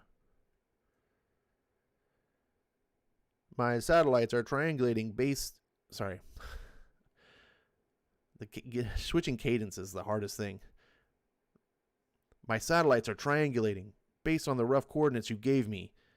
Should have something for you soon. This isn't another Viking strip club, is it? Because I had to burn a whole suit of armor after the last one. We're close. This is starting to look familiar. Yeah, I'm scanning the geology. Looks like the target should be over there somewhere. There. Is that the cave? That is it. Seems pretty quiet. You sure this is the place you're looking for? A lot of caves around these parts. When were you last here? Foom. 1,000 years ago, give or take a few. Ah, right. This is that sort of business. I thank you for your help, Stark. But from here I must go on alone. I know it's probably none of my business, but when have I ever let that stop me before? I have to tell you, big guy, the look in your eyes right now is really freaking me out. I've never seen you this unnerved before. What the hell happened to you in that cave? You sure you don't need the Avengers with you on this one? Stark. Right. God business. I got it. It's okay. I've got plenty of boring old mortal problems to deal with. I'll be on the moon if you need me. Stark. Wait. All those years ago, I came to this place alone, out of stubborn pride, and I never told another living soul what happened to me there. Now gods are dying because of my silence, because of my foolishness. I cannot make that same mistake again. You are as much a god as any immortal I have ever known, Tony Stark. Please, I could use your help. I tell Iron Man what I know and send him to Olympus to begin warning the gods of Earth. My search for the God Butcher has led me nowhere. No clues where he might be hiding. No idea where he might strike next. So with nowhere else to turn, I am here. A place I had hoped never to see again. I am a young god, as my father always likes to remind me, but compared to my mortal friends, I have lived a very long time. There are thousands of years' worth of memories rattling around inside my head. Even in the minds of a god, there isn't room for everything. Boom! Memories evaporate over time. Such is the price of being immortal. Of much of my distant past, I can recall only fragments and glimpses. Some moments are gone completely. I've forgotten the face of the first maiden I kissed, of the first troll I felled or dragon I tamed. I've forgotten the first star I walked upon and the sight of my father smiling. For a god, the lives of mortals seem to pass by in the blink of an eye, what leaves much of my early time on Midgard in irreparable haze.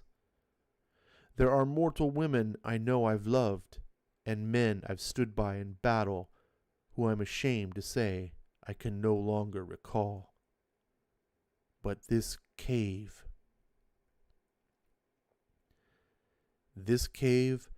I will remember till the end of time.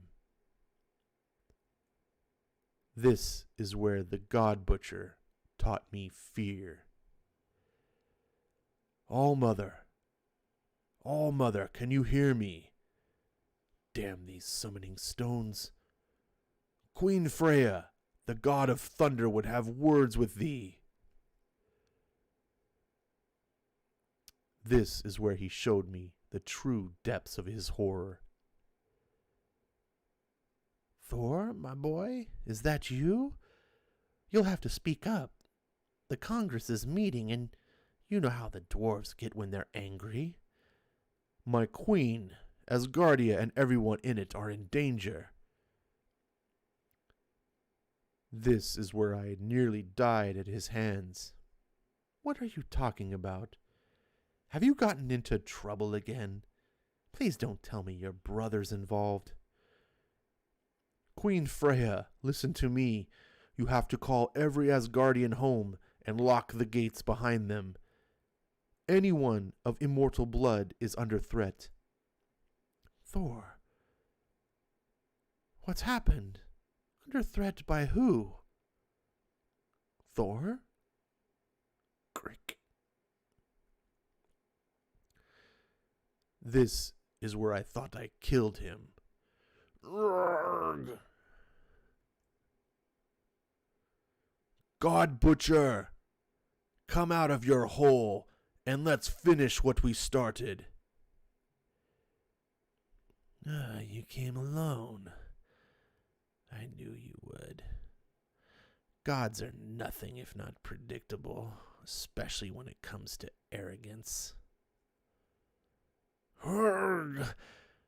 After our last encounter, you should have realized how lucky you were to survive and fled to the other end of the cosmos. Not that it would have saved you in the end, but perhaps by the time I found you again, I would have forgotten how you hurt me and given you a quick death. And you dare to call me arrogant? Arrgh! Now there will be nothing quick about the way you die, God of Thunder. Instead, your suffering will seem as if it lasts until the very end of time. Arrgh! No, I will not fall again, not to you. No matter how many of your black berserkers you send to sully Asgard. Do you hear me, God Butcher? Thor will not fall. Thor will never.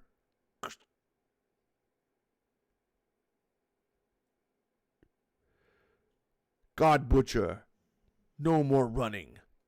Time to finish. Wait!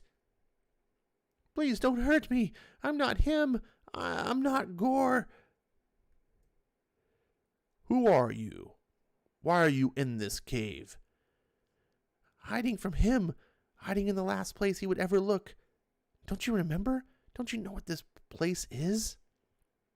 Everything he's doing now, it's all because of this cave and what you did to him here. It's all because of you, Thor. Gods are dying right now because of you. Gah! Screaming, yes. There will be much more of that before you die. All gods will scream by the time I am through. Down to the very last one. To be continued.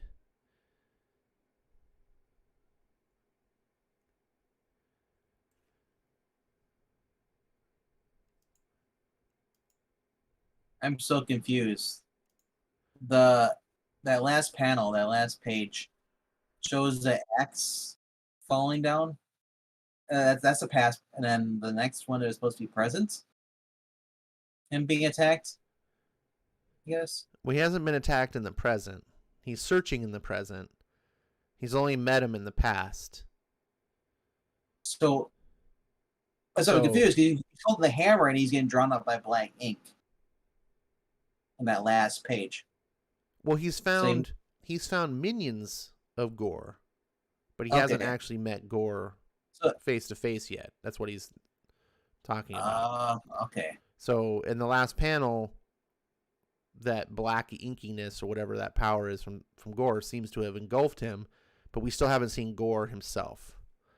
So presumably he's able to wield that power from afar. I don't know. He's no. And then also, so we get to look at this picture that Marani was critiquing earlier. This is like a skull or a rock. It's not his foot, so I don't think this is angled wrong.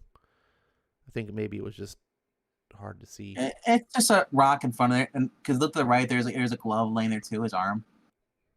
Yeah. All right, let me go back up. Let's see. Not many comments. Okay, so zoo year. Yeah, that was bad. That 200 looked like a zoo. When you're reading out loud, man, you don't have time to like.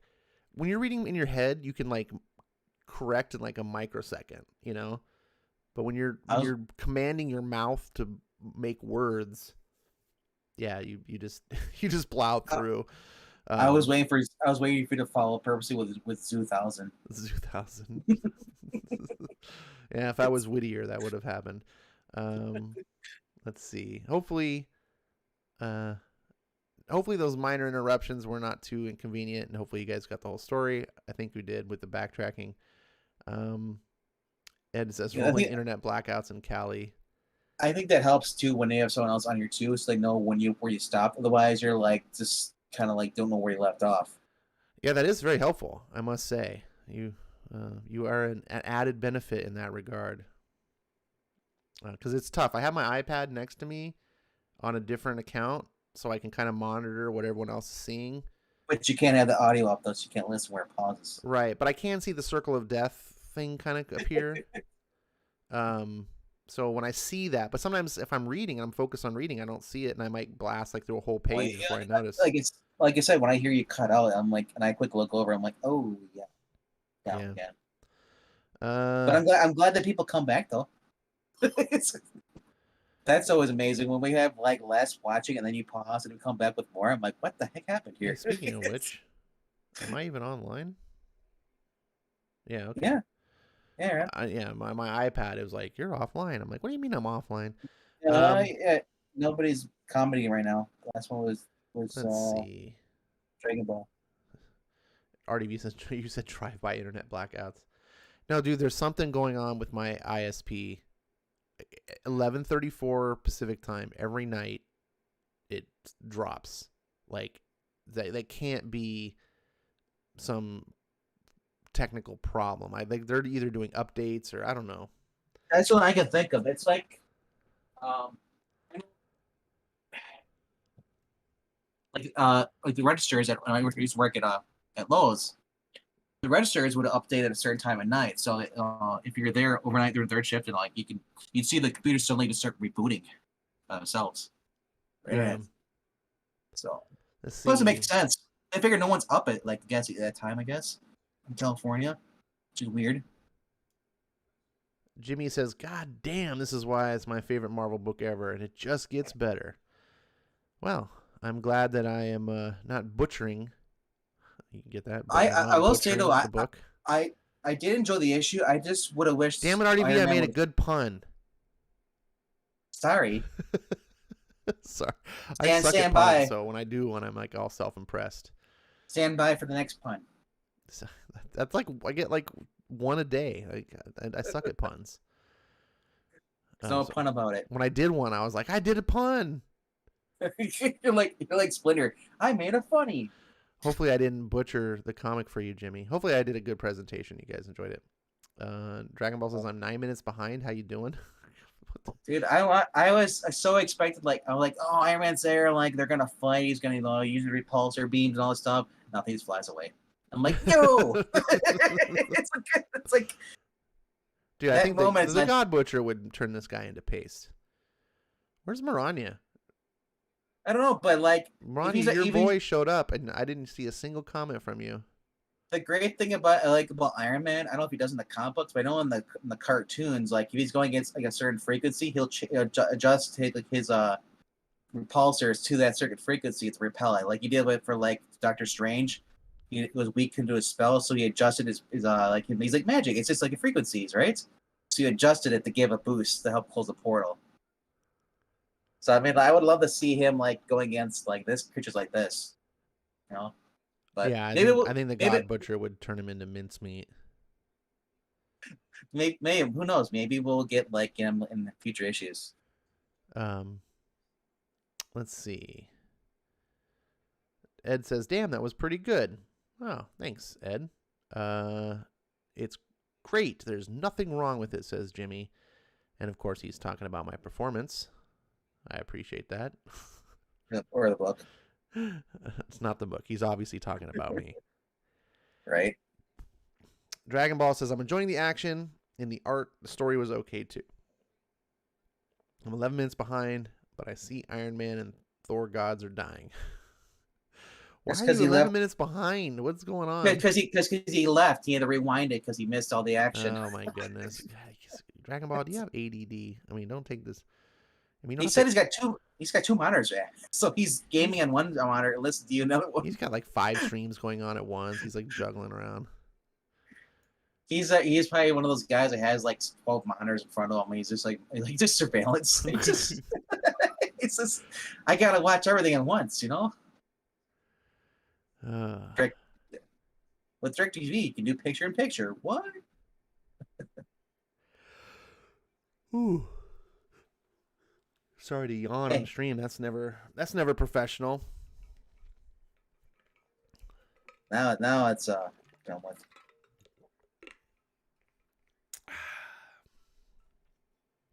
You know what happens? Your dog's gonna yawn too, and you're gonna yawn again. No, Thursdays are rough, and I stayed up way too late on Wednesday, and I had to I got like 4 hours of sleep, so I was like falling asleep at my desk when I was trying to prep for the stream. I was like, oh. And sometimes I get like energy drinks to be prepared. I didn't do any, so all I have is iced tea. So I can't do that. If I have an energy drink like anything past like 6 or 7 o'clock, I'm up. Can't fall asleep. Ronnie's saying that she has a good cameo for Iron Man. She didn't really care for Thor outside of the Avengers, but this is making her start to care about him a little bit. Thor, bit. I would say before this, go back and read Siege or the Thor, just Thor was a good character. Even like you said, I just didn't like Thor when they made him unworthy. That's me. I was like, why am I watching Thor? He has a freaking hammer. He's got a lightning now. He is not Thor. It's like, what's the point of the character then? It's like Iron Man, or it's like having cat or Superman quit and be like, you know what? I'm just gonna flip burgers back here and just. I would have been okay with an unworthy Thor story if they didn't replace him with Jane Foster. If they just had a story where it was like he's unworthy for a while and he's got to like find his way back, because he's he's done that in the past, right? The whole Beta Ray Bill story, he was not worthy. Yeah. Like this has happened before. Like that's part of who Thor is, and he's gonna. But the problem was the timing. The problem was it just felt like it forced those misogynists who don't like Jane Foster. Here's a book for you. It just came across wrong. But Skip was pretty good. That was right around the whole Chelsea Kane, I think it was the one that did the Mockingbird. This is right around the same time they did on the Word of Thor. Oh my god. So, but like you said, I like Thor, but I mean, like that was having Jane replace him at the same time was too much. I was like, come on, really? I can accept him maybe being unworthy and maybe for a couple of issues, because that's kind of what we're getting with Daredevil right now. Daredevil doesn't want to be Daredevil. He wants to be current Marvel. No, he wants to be Daredevil. Well, I mean, like right now, but I'm saying he's in prison. He's not going out being his normal self because he feels he needs to punish himself, Yeah, so but he's Daredevil in prison. He's staying true to who he is. And that's what I like about it is that Zdarsky didn't have to compromise the character, and he didn't pull this bullshit of like Daredevil's like I'm done, and then be like I'm Elektra, I'm the bestest Daredevil ever. Like that's not how it is at all. So she's already got a sidekick. Who knows? It might be the new. Well, I have a feeling she's gonna train her to be some little assassin girl. She's not gonna train her to be Daredevil. Elektra, in the last issue, she said, "Call me Daredevil." Well, she is Daredevil right now. I know. But yeah, what Zdarsky's doing makes a lot of sense, and I'm happy with it. It doesn't feel exploitive. Here's the thing: if you want writers to tell good stories, you have to be a little open-minded to like let them kind of go out of the box a little bit. If we want them to always play it safe, stories are going to get boring. I mean, sometimes when they swing for the fences, they're going to strike out, but that's the only way you can get a home run is when you swing for the fences. That was a baseball reference. If Breen were here, he'd be proud of me. But no, that was probably not anyone else here would care about that. Infinite booth to the head. Sports ball curses. FF2 says this story introduced the Necrosword that played a role in the Venom series. That's what I keep hearing, but I'm like, I wonder how it. I can't remember how it. I guess I have to go back and read Venom 3, which Jimmy was saying the other day. I thought Venom 3 was the first thing in the Necrosword. I don't know. We'll find out. We're gonna read the story, so. That's why I was confused how this gets, or did Marvel just retcon? That's what other people do. All right, here we go. We're gonna go issue 4, the final issue for tonight. Asgard, thousands of years from now. As darkness comes over me, as all pain fades, I feel myself floating.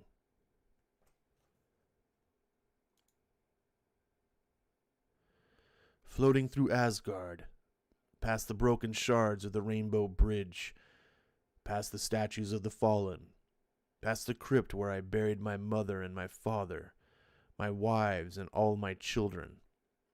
I feel myself floating on, but I am not dismayed. I go with a glad heart. I go to be with my family at long last. I go to hell. Damn, that's a pretty powerful scene.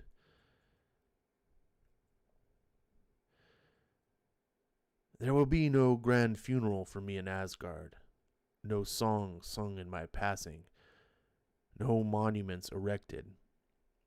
This ruined hunk of rock that was once the realm eternal, this will be my tombstone and the testament to my failure. Asgard deserved better.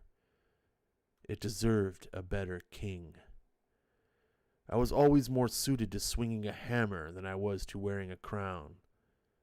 Ultimately, I wasn't fit to hold either. I lived far too long. That was my greatest mistake.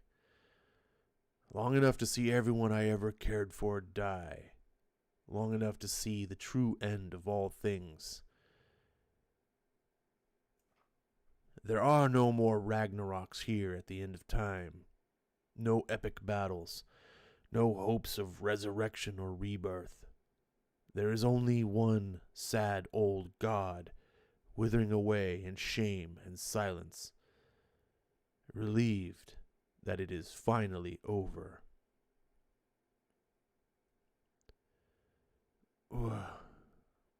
Where? I know the feel of the seat.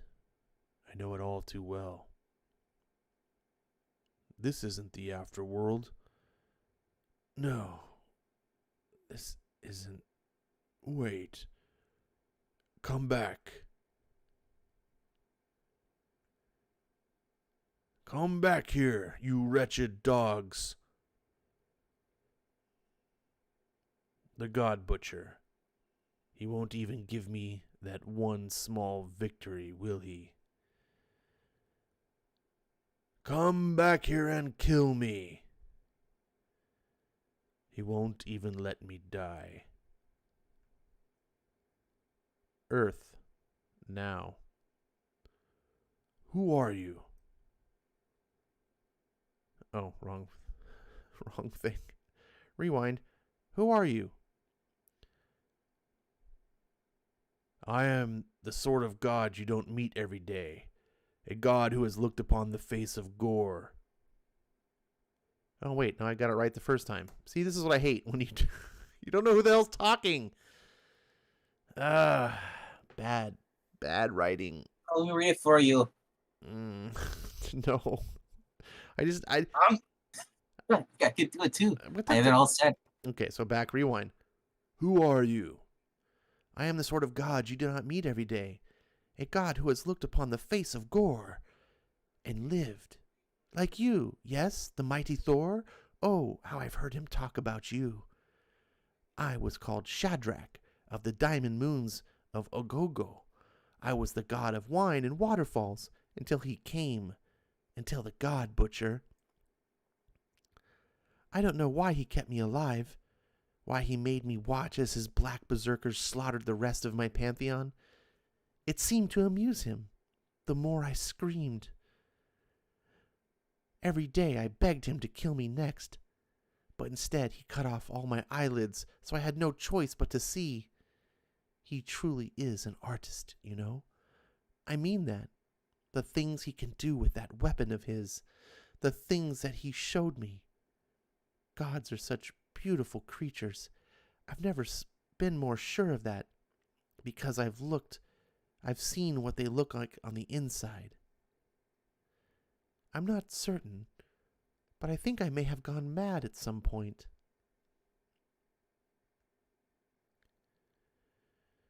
I escaped while he was murdering Gennaro, a god I had known since childhood. He was the god of friendship. I knew this cave was the one place Gore would never set foot in again. The way he always described it was like it was sacred to him. He says he owes you a great debt for what you taught him here. That's why he's saving you for last.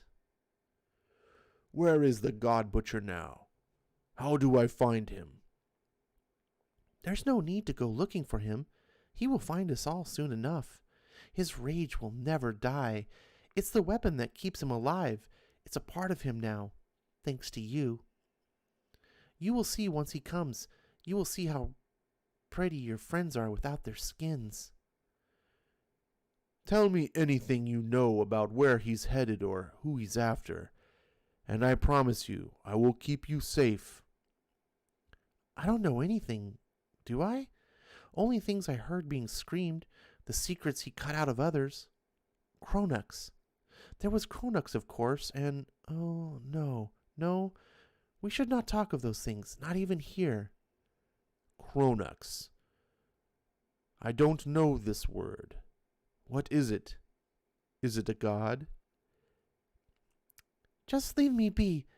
Just let me hide here until the end of time. I quite like eating bugs and sleeping in mud. Better than I do being butchered. Just come with me, Shadrach, and I swear to you, the God Butcher will never touch you again. Come with me.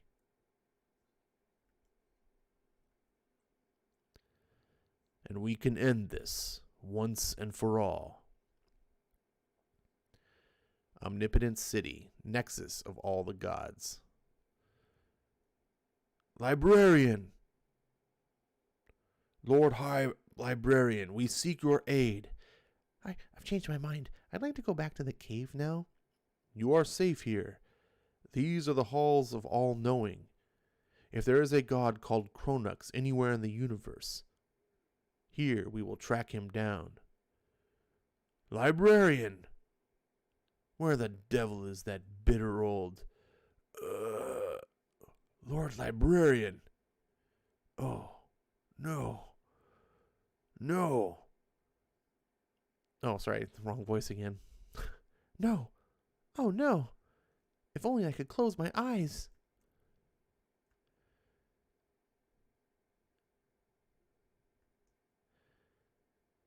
Wake up, God of Thunder.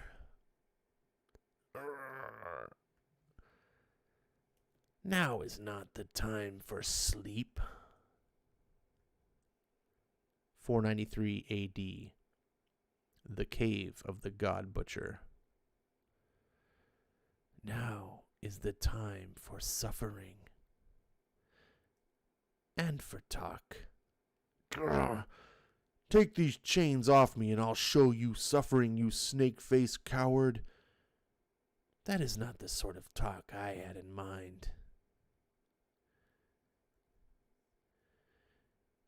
You will tell me all you know about the many gods of this world, including your family and every last one of your friends. You will tell me where to find them. In Asgard, was it? Then you will tell me what you see as you watch me kill them. Wrap me in as many chains as you like, Butcher. All I'm ever going to tell you is to go to hell. Urgh. I am not exactly a novice in the ways of torture, you understand.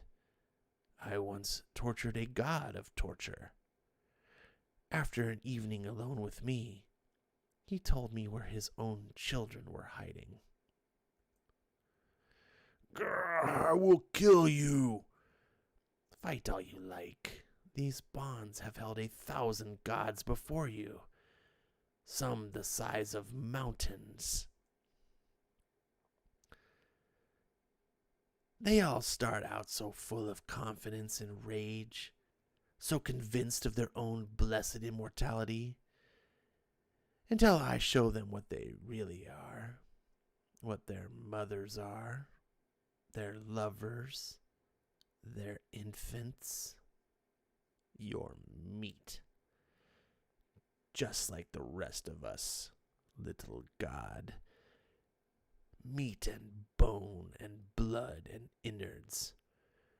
I will show you your true face, Thor of Asgard, by peeling away this mask of flesh you wear.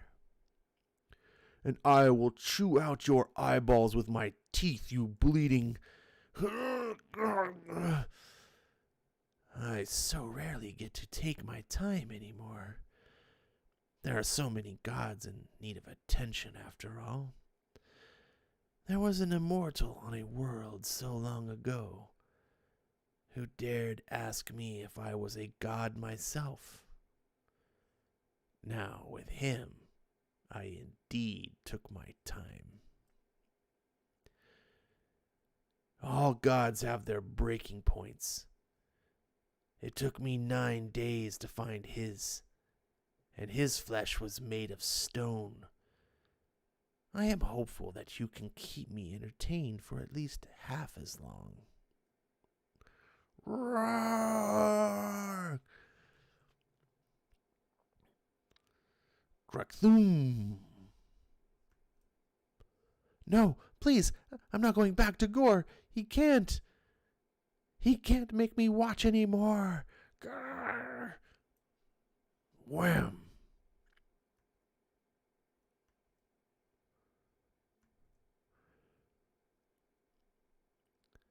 Lovely friends you've brought with you, God of Thunder. They're black berserkers, and they're after something, trying to hide something from Kronux.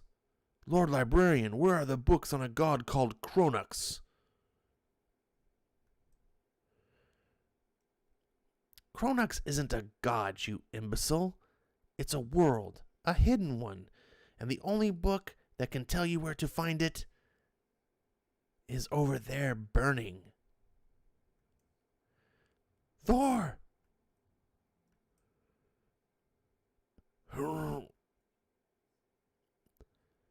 I will not sit on that blasted throne a second longer. If I cannot walk to my death like a god of the Vikings, I will crawl to it like a wounded dog. Come, Mjolnir, old friend. Show me there's still some magic left in these dead halls.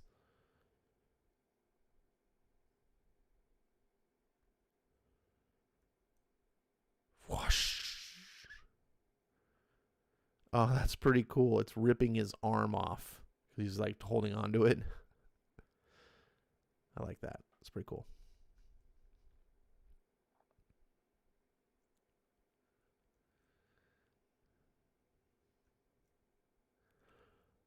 For Asgard. Boom!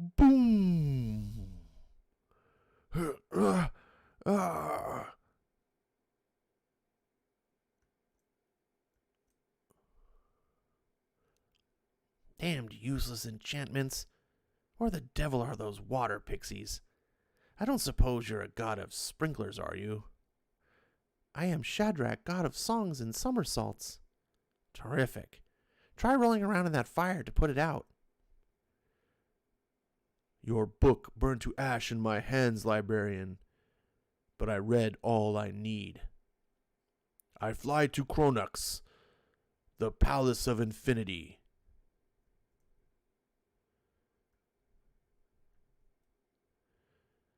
I fly to claim the head of Gore.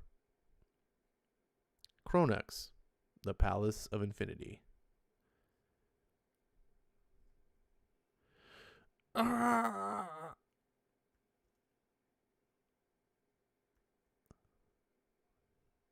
Bleed them well, my berserkers. We're going to need every last drop.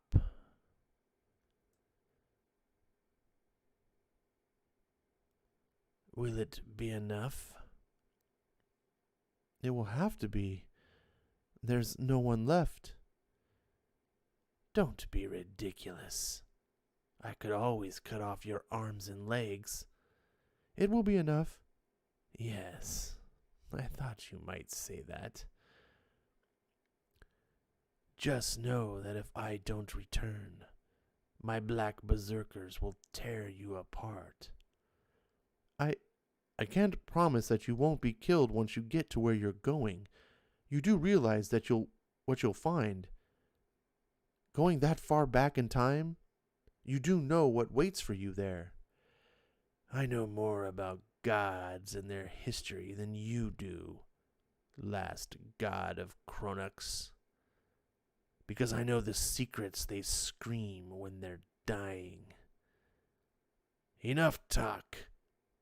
Show me your magic. This is monstrous. What you've done to the Pool of Forevers. A few drops of our own sacred blood were all we ever used to travel the timeways, to shepherd the herds of yesterdays and prune the wild fields of tomorrows. We time gods have always been peaceable beings, caretakers of time, nothing more. We never did anyone harm. In my travels, I have learned that there are two kinds of gods.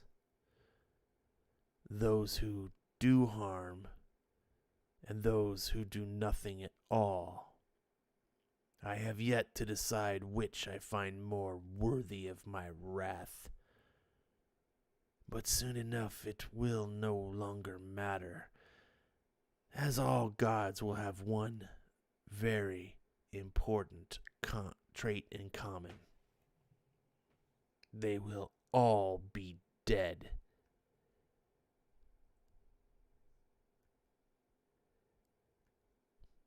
Grr!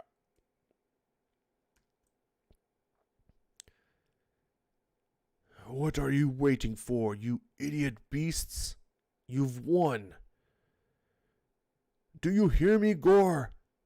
You've won. Thor is beaten. Finish it already. I'm too old. Too tired. I can't fight you anymore. I can't.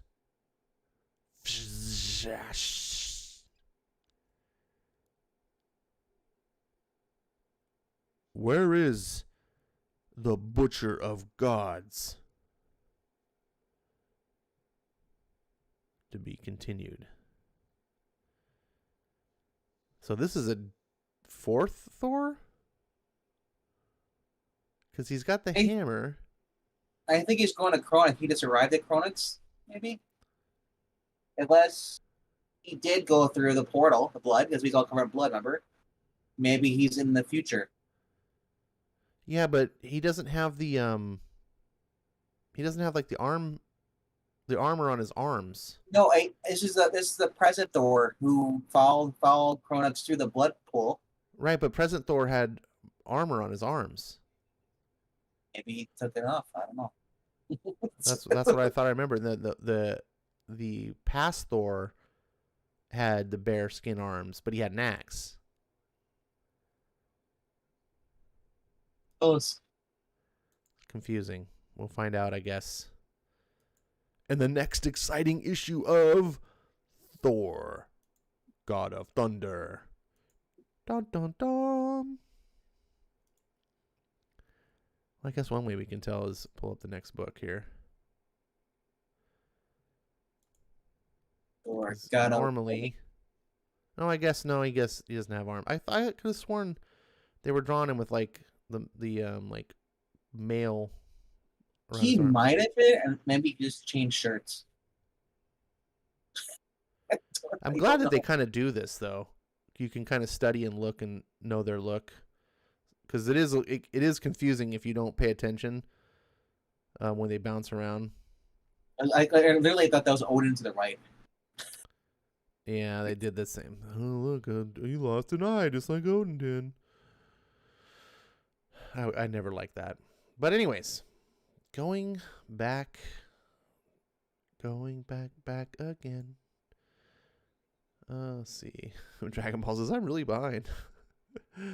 Dragon Ball. So Jimmy says he's ready for what? We don't know. Dragon Ball says, I think this is the best story Ash ever read on here, but that's just me. Well, my thing is, Jimmy, I hope at the end we figure out why he hates God so much. Otherwise, we'll get really upset. Yeah, I think we will. Because I think I read that somewhere once. There's no reason. I don't remember it, but Jimmy says, no, this was the first of the Necrosword. Don't you be an SJW and change history. I'm not trying to change any history. What that? No, we did. I remember being wrong is not the same as trying to change things. I only mentioned that Tuesday you said about Venom 3 being like first appearance or something. That's what I thought I remember hearing, but yeah. I'm not. Maybe I'm wrong. I am not at all pretending to be an expert on any of this stuff. No.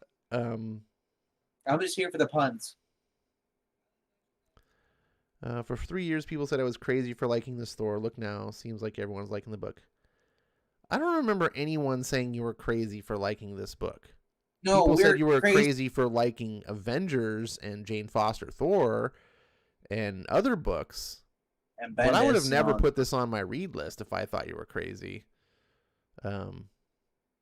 This was one of the very first books I came to when I got back into comics, and I was doing research to be like, oh, what's out there? What did I miss? This is one of the books I stumbled on. I saw the art, and I was like, ooh, amazing. And I didn't know Jason Aaron from anything at the time. And this was always a book. And I remember like skimming through it. So I did spoil a little bit of God Butcher stuff now, but it's been so long I forgot it all. Because the advantages of a Biden brain is that you can spoil stuff for yourself and then see it all fresh again. Oh, so the SJW comment was a joke. Oh. And you find out why he hates God. It's in issue 6. Let's see. Something to look forward to next week. Dragon Ball says, I said you were crazy for liking Hellboy. Everyone's crazy if they like Hellboy. Ed says, Thor got that Prince Harry syndrome. Too not worthy for the crown or the hammer. Well. I like Marani. I was like, we need to find out why Gore runs around that phone. Let's not compare Thor to Prince Harry. Come on, that's below the belt. Marani says, I like it, Jimmy. I don't think it's the best book ever, but it's pretty good. Dragon Ball says, although I do like Hellboy too, just not as much as Jimmy. So Dragon Ball is crazy, confirmed. You have condemned yourself, Dragon Ball, by your own words. Do what you must. Ronnie says, you're the one who said it was one of the best books ever. Jimmy says he stands by some more arguing. Gore the God Butcher represents an extreme form of atheism influenced by his nihilism towards gods after what happened to him, his family, and people. I would have to wonder if it can really be atheism if you recognize that there are gods.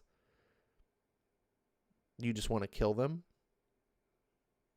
I don't know if that's atheism. It's probably anti-theism. Anti-theism. But yeah, atheism is a belief that there is there's no gods or anything. So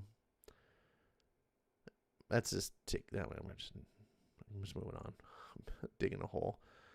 That one god was weird. Weird design. No eyelids. Ew. Well, he had eyelids. They just got cut off. Let's see. I don't want to read everything here. Thor's like Super Saiyan level 2. Super Saiyan level 2 level. That's about it. That's his name. Of course. Quick, when you compare the comics to Dragon Ball, you just lose me. It's not a good thing. I've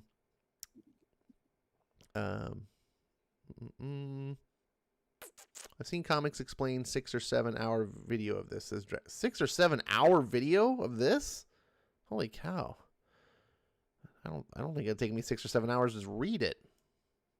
I don't like. Why do people use those? Like, just read the book.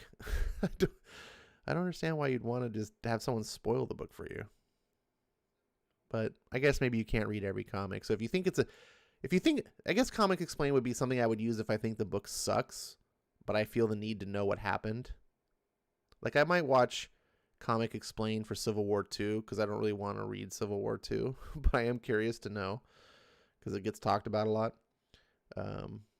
See, now I remember who Gore the God Butcher reminds you of. It's like Corvus Glaive. He led the Black Order for Thanos' minions, you know? Yeah, he has a little bit of look like that. He also reminds me of Voldemort. Yeah, too. We need to find out why Gore runs around in a thong. Maybe that's why he's so cranky. Butt floss will do that to you. I have no experience in that, but I'll take your word for that, Rania. Any good comic fan should have read, watched, or owned these books. Well, that's why I'm reading them, because I want to be a good comic fan. Gore's like the Goku Black, a god killer. You're losing me with the Dragon Ball stuff again. When you start talking Dragon Ball, it's like blah, blah, blah, blah, blah, blah, blah. I just don't understand. Let's see. Look it up. Comics Explained. Full story, millions of views. Best on YouTube. No, thank you. Oh, okay. Gore is 6 or like 7 Goku hours Black. of all of Jason's run. Whew, I'm like Sadly- Thor. sad- I'd be like Thor. I'd be like, kill me now. If you need Dragon Ball like explained, just come to me. I can tell you what he's talking about. Goku Black is like the possessed evil version of Goku, the main Yeah, character. I just don't care. I know. You might as well be talking about Teletubbies. Just be like, you're lost in there. You have to find somebody who's an expert. But to me, it's like the same thing. It's just like I have no time. How dare you? There's nothing like Teletubbies. I know it's not like Teletubbies. I'm just saying it has the same level of interest to me. It's like Star Dragon Wars. Ball will probably be slightly ahead of Teletubbies to me, slightly, but I'm just trying to think of something that generally most people can relate to, of being uninterested. And I know I say that, and there's probably someone in the chat that's like, I love Teletubbies. So I'm sorry if you like Teletubbies. I didn't mean to insult you. Dragon Ball Talk. If you're gonna praise other channels, you're doing the wrong one. It should be I Love Puppets. Yeah, you should be praising my channel, Dragon Ball Talk. Yeah, not this Comic Tom or whatever this guy is. Yeah, Comic Explained. Comics Explained, he's got millions of viewers. He doesn't need any help, all right? Help the little guy. Yeah, help the puppets. Dominic says, you may be right on anti-theism. Atheism isn't the right term for Gore's perspective on gods.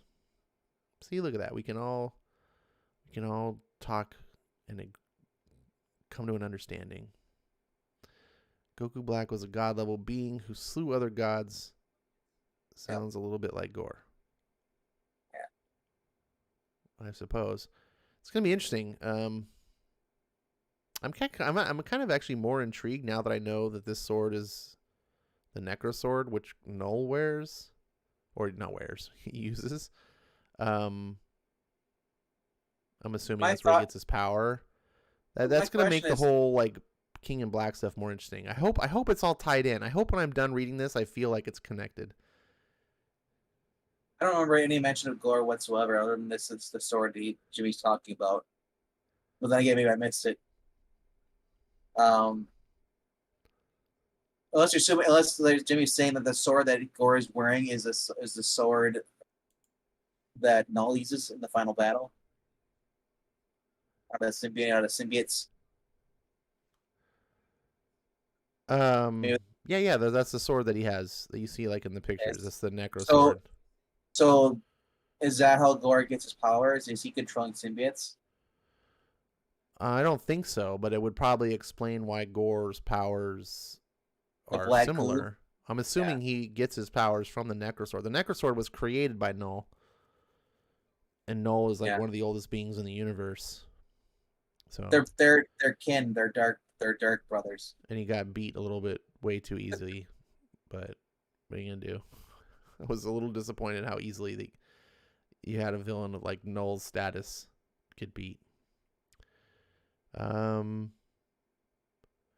Dragon Ball says your view is skewed, but I like you. Well, appreciate that. You got to start doing narrated slideshows. No, other people do that. It's not my bag. I'll read comics to you because I enjoyed the process of reading, and I like people to experience the comic, not to just be spoiled by it. Like, I'm not here to give cliff notes. Like, I want you to experience. In this case, this is a book that Jimmy had. I couldn't recommend this book because I had never read it before. But in other cases, there's books that that mean something to me, and I want to share them, and I want other people, to discover something new. Because sometimes people won't read books on their own, and I'll be like, just try this book, it's awesome. And like, So maybe if I read it on the channel, they might go, oh, hey, I didn't know. I've done that with quite a few books. And maybe Thor God Butcher will win someone over and make Jason Aaron some new fans. I'm definitely enjoying it. I've given every book 4 stars so far. So, hopefully Jimmy can see. I know he thought I was probably gonna, well, at least at one time, thought I was just gonna be a hater and read this and just poo-poo it anyway because I had bias. But no, I'm always gonna be fair. I wish Jason and Aaron wrote like this all the time, but what are you gonna do? Let's see. If it's not connected, don't get mad at this book. Be mad at Kate's. Well, right. I can't be mad at I can't be mad at the past books when people build on it. Like, this is what it is. Well, I'm just saying I hope that it is, because that'll make it cooler. If it's not, then that'll be an unfortunate lost opportunity. Let's see. I don't actually expect that it will be. I don't know. Kate's is pretty good about continuity type stuff. So I kind of crossing my fingers. But modern Marvel in general is just like, whatever, nothing really matters. Like, who cares about continuity? So, it's overrated. Let's see. Dominic says, I can see the comparison between Gore and Goku Black Dragon Ball. These are all your anime nerds coming out. Oh my goodness. Pro Dragon Ball season. Yeah.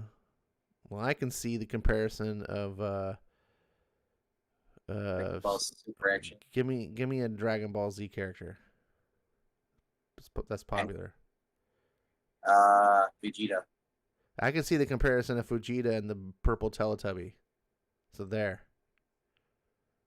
Vegeta. Well, no, they have a complex relationship between Vegeta's always jealous. He's always driving to catch up to Goku, but Goku is always getting stronger.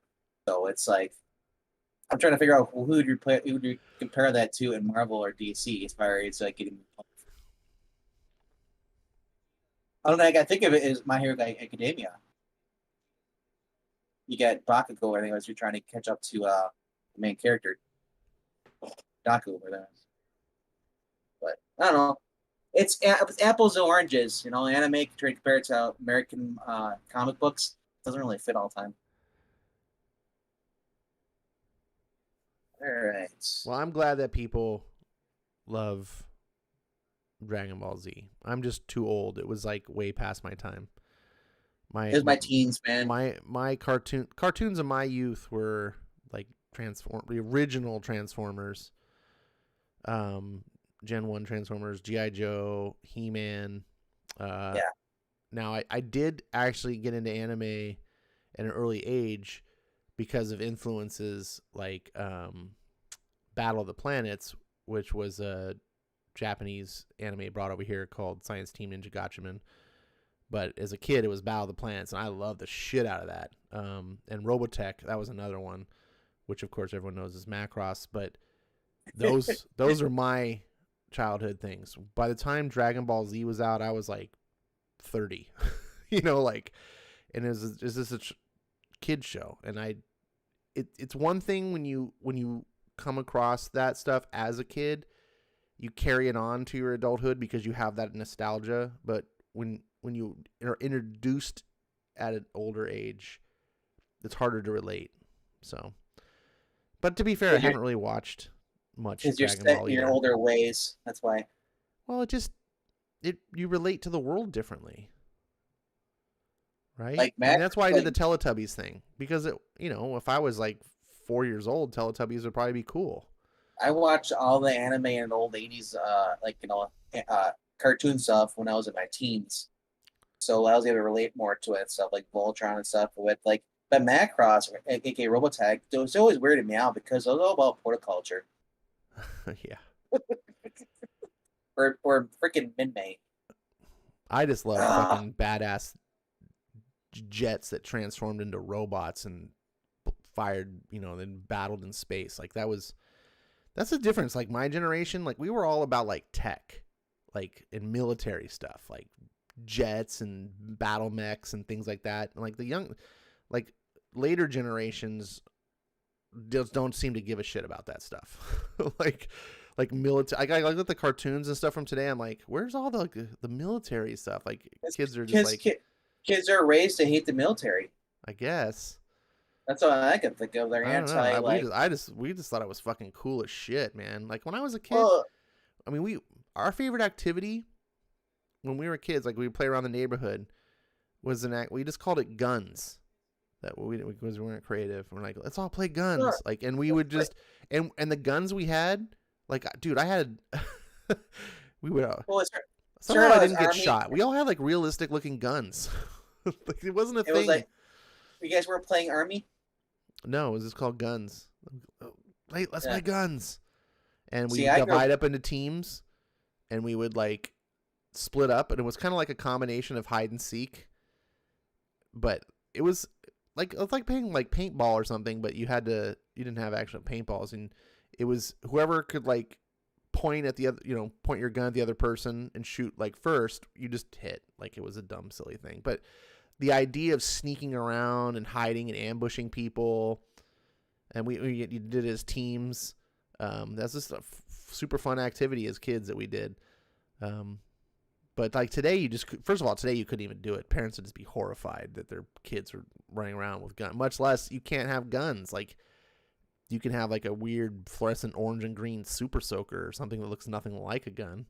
Dude, you bring up super soakers. I had those when I was growing up in the late 90s. You got those ones you could like cannon ones. You fill them up.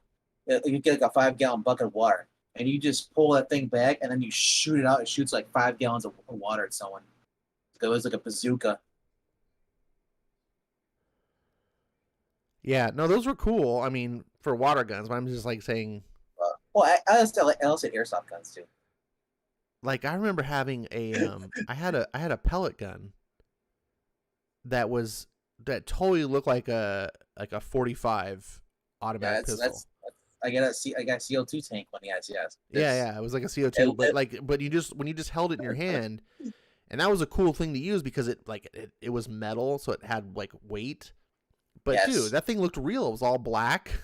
Like that's what I have right now. I got it from Walmart. It looks like you're holding like a dirty hairy gun. It's a way different time, man. We would run around. We would just run around the neighborhood with guns, like real looking guns, and no one ever called the police. No one freaked out. It was just whatever. We live in such a weird, like, fearful society. If you did that now, oh my god, yeah, now people would lose their shit. Back then, when there was already homes, you could do all that stuff. But now you're like in like a town, like a city now. People hear a gunshot, they think someone's getting robbed. No, I mean were in the city. I was in the city. I mean, I wasn't in downtown, but I mean I grew up in San Diego. We'd go where there was enough like your room with open field stuff. Now it's just too much. You're getting to the point where it's like you're getting like this place I'm in now is getting the population is getting bigger and bigger and bigger, where there's no fields where you can't go anywhere. And yes, there's a bunch of Karens who will, that kid's running around with a gun. Yeah. It's plus guns now air rifles that they have orange tips on. And now there's like regulations. You get like arrested, like those airsoft guns. Yeah. Like it's funny because the Constitution protects you, so you're allowed to bear arms. Like they can't make a law that says you can't have a gun. However, the Constitution doesn't have any protections about fake guns. So they can write all sorts of laws banning fake guns. So what's weird when too, people always tell me, they're like, oh, they're not here to take your guns. I'm like, bull fucking shit.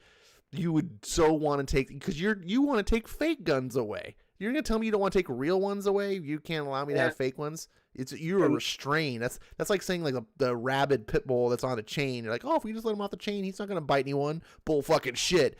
He's the only reason we're not chewed up right now is because he can't get us.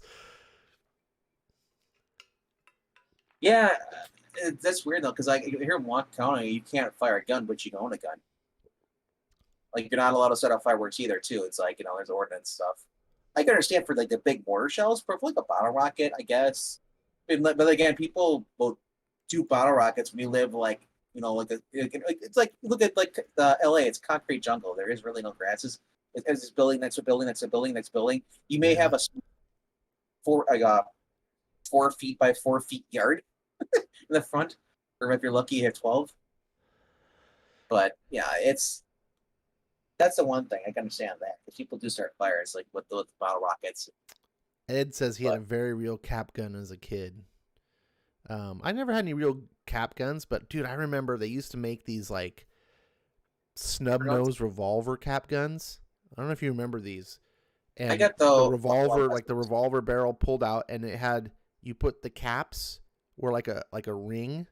It was like an 8 shot. Yeah. and it was Yep, like a ring, yep. and you put the dude. Those things were loud. Yep, I got those. I loved those. They were so loud, and again, no cops were called. Like, we're just shooting, bam, bam. Like, people could mistake it as a gun. Nowadays, man, oh my God, SWAT teams would be showing up. And the Kids weird would be thing is, getting like, killed. people don't realize, like, when you hear a gunshot versus a cap gun, way louder. Oh yeah, shotgun. I mean, Or not just normal gun. A 22 or 9mm is much louder than a cap gun. But but I mean, if you're not right near it, a gunshot. I mean, if you're right near a gun, like if you're holding the gun and you shoot it, it's really loud. Yeah. But at a distance, guns sound pretty much the same as cap guns. Well, I mean, it's harder to tell. Obviously, the cap gun's not going to travel as far, like the sound. But yeah, if I'm like behind a house and I shoot a cap gun and you're like 100 yards away or 50 yards away, like on the other side, all you can hear is that sound. You can't tell like how far away. It could be a gunshot down the street. Who knows? Anyways, like today, I think people would just be losing their shit. Yep. Yeah. So I had the 6-shooter ones you're talking about. They had the Wild West ones. You know, they gave the polish. Oh yeah, with like the paper strip caps. I've had that too, but I also had the one you're talking about with the. Those were the lame ones. The only thing cool about the paper strip caps is the caps were cheaper, and you had a lot more. Yes. So you was like, oh, cool, but like those ring ones that were like they were so loud, but like you only had a few of them. You're gonna be like, man, I went through these already. And so what I had looked like a Glock or a Desert Eagle, and you put them on there. Yeah, so I had those. Hey, hold on, Jimmy's leaving. Everyone, say goodnight to Jimmy. Your comic entertainment tonight was brought to you by his recommendation. So thanks for swinging by, Jimmy. I hope I did your comic a good service and made it entertaining. I think it's actually time to go as well. I'm glad that I stayed up this late, but I don't want to make these streams insanely long. Jimmy, I was gonna say, Jimmy, before you leave, you should start doing late nights with Jimmy. You could be the new talk show host. Isn't there already a late night with Jimmy? Jimmy Fallon? Yeah, but this would people actually watch. I like Jimmy Fallon, actually. I mean, I don't really watch his show because clips. The networks suck. Yeah, the clips. That's why I watch Conan. I think he's funny. I just think the writing staff, it's all woke. That's too bad. So Conan, he went woke because OSCP broke. Yeah. Oh well. Dragon Ball says something about his ad block. He can't comment. What? When he uses ad block, he can't comment forever because it blocks something. I don't know. You got the wrong ad blocker. He's probably on his phone. Maybe. I don't know. I use the Dissenter browser, and it has built-in ad blocking all into it. So it's really cool. It blocks all tracking, blocks ads. Like I really like it. So it's like I said, I just use regular Mozilla Firefox, and then I have a regular called Firefox.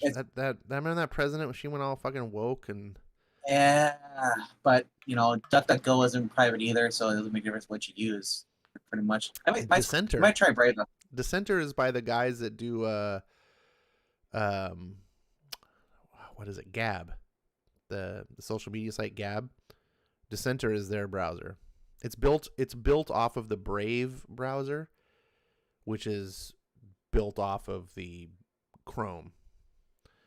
So I just stopped using Chrome entirely, and but I get all the benefits because it's built off of the same core structure. So like I can put Chrome add-ons onto it. But for my ad block, I just use uBlock Origin and I also use AdGuard ad blocker. Those work. You have to pay for those? They're free. They're free, huh? All the ad blockers I ever looked for were like free for a limited time, but then want These you are to pay. free, and I don't get any. Like I said, when I'm watching Hulu with online through my PC, I don't have any ads whatsoever. I don't have to wait that 90 seconds crap just to watch the rest. Wow, that's pretty cool. That's the only thing I'll say about that. If you're gonna watch like Hulu and you don't want to, you're sick of commercials, and you don't want to pay for like the no commercial fee, just watch it online through your computer. Use an ad blocker. It works. Yeah, well, I've for a little while I was looking for ad blockers. Once I came across Dissenter, and I haven't had any problems with ads. I can actually go to Bleeding Cool and my computer doesn't crash. It's pretty neat. It just loads up the page with no. But I like not using Google stuff, like because. Oh, it's faster. It's one of the fastest ones out there. Google Chrome was for me, but then it started crashing on me all the time, so I switched to Firefox. No, I like the technology. I love. Yeah. I love Chrome as a browser. I just don't like Google spying on me. Well, yeah, I'm pretty much for the point. It's like I have nothing to hide, and plus they'll make up something about you anyway. So what's the difference? What do you mean you have nothing to hide? You're like fucking captain of the 7 seas. What am I hiding? I'm not. Nothing's saved in my computer. It doesn't matter if it's saved. I don't know how that works. Anyways, I'm not gonna get in an argument with that here. I don't like being tracked, spied on. I like the idea that I may not have something to hide today, but maybe I want to talk about something tomorrow that's none of the government's business. And right now we live in a world where you can't talk really. Imagine, think about it. If you were like, what if just hypothetically, what if Biden was this total evil fascist like dictator? You couldn't talk about doing something about it because you'd instantly have all your information would be given to the FBI and the NSA and all this stuff because you're being watched. Now it's always fine to not. You're like, well, I don't need to do anything right now, so I don't really care if I'm being spied on. Yeah, but one day you might, right? Like going back to the Revolutionary War, when people were like, we got to do something about these British assholes. Like, do you think if they had to go meet in secret room like places so the British wouldn't, if they would have been found out, they would have been hung for treason. So that's part of the reason why the Constitution guarantees and protects your privacy, because our founding fathers understood like you need that to protect yourself from tyrants. The only way you might need to overthrow tyrants one day. So anyways, I just like it because it gives me everything that Chrome does because it's built off of the same structure. So I was like, see you, Google. Press 1 if you want a RBD take over. Plus it's called Dissenter. I mean, that's a fucking cool name. Yeah, isn't that your? I was gonna say your indie comic book. You like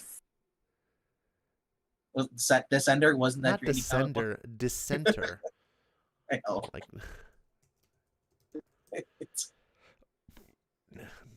let's see. Ed says uBlock Origin is good for taking out commercials on Tubby, Pluto, yet still allows the show to move. Oh, that's pretty cool. I'm trying to remember that. I haven't watched Tubby or Pluto in a long time. I especially haven't watched it with this new browser. So, Tubi. Is it Tubi or Tubby? I don't think it's Tubby. There'd be 2 B's in it. But either way, Tubi is a great thing too for people who want to watch for 100% free stuff. That's basically not illegal. It's 100% free. Which I forget what it's called. You call it, but that's freeware. Yeah, Tubi and Pluto are legal. They use ads. Yeah. To make up their revenue. And you can watch anything from old TV shows to movies, and those other kind of movies. There's action, there's martial arts, there's drama, sci-fi, and like you said, it's one of the favorite things too. And plus, Tubi is also available. Watch free under Roku. So Roku. Who uses Rokus? I use them for some things. If I'm using it for Don't you have an TV. Xbox? In the living room, but like you said, I can't. You don't have? I thought your Xbox is in your room.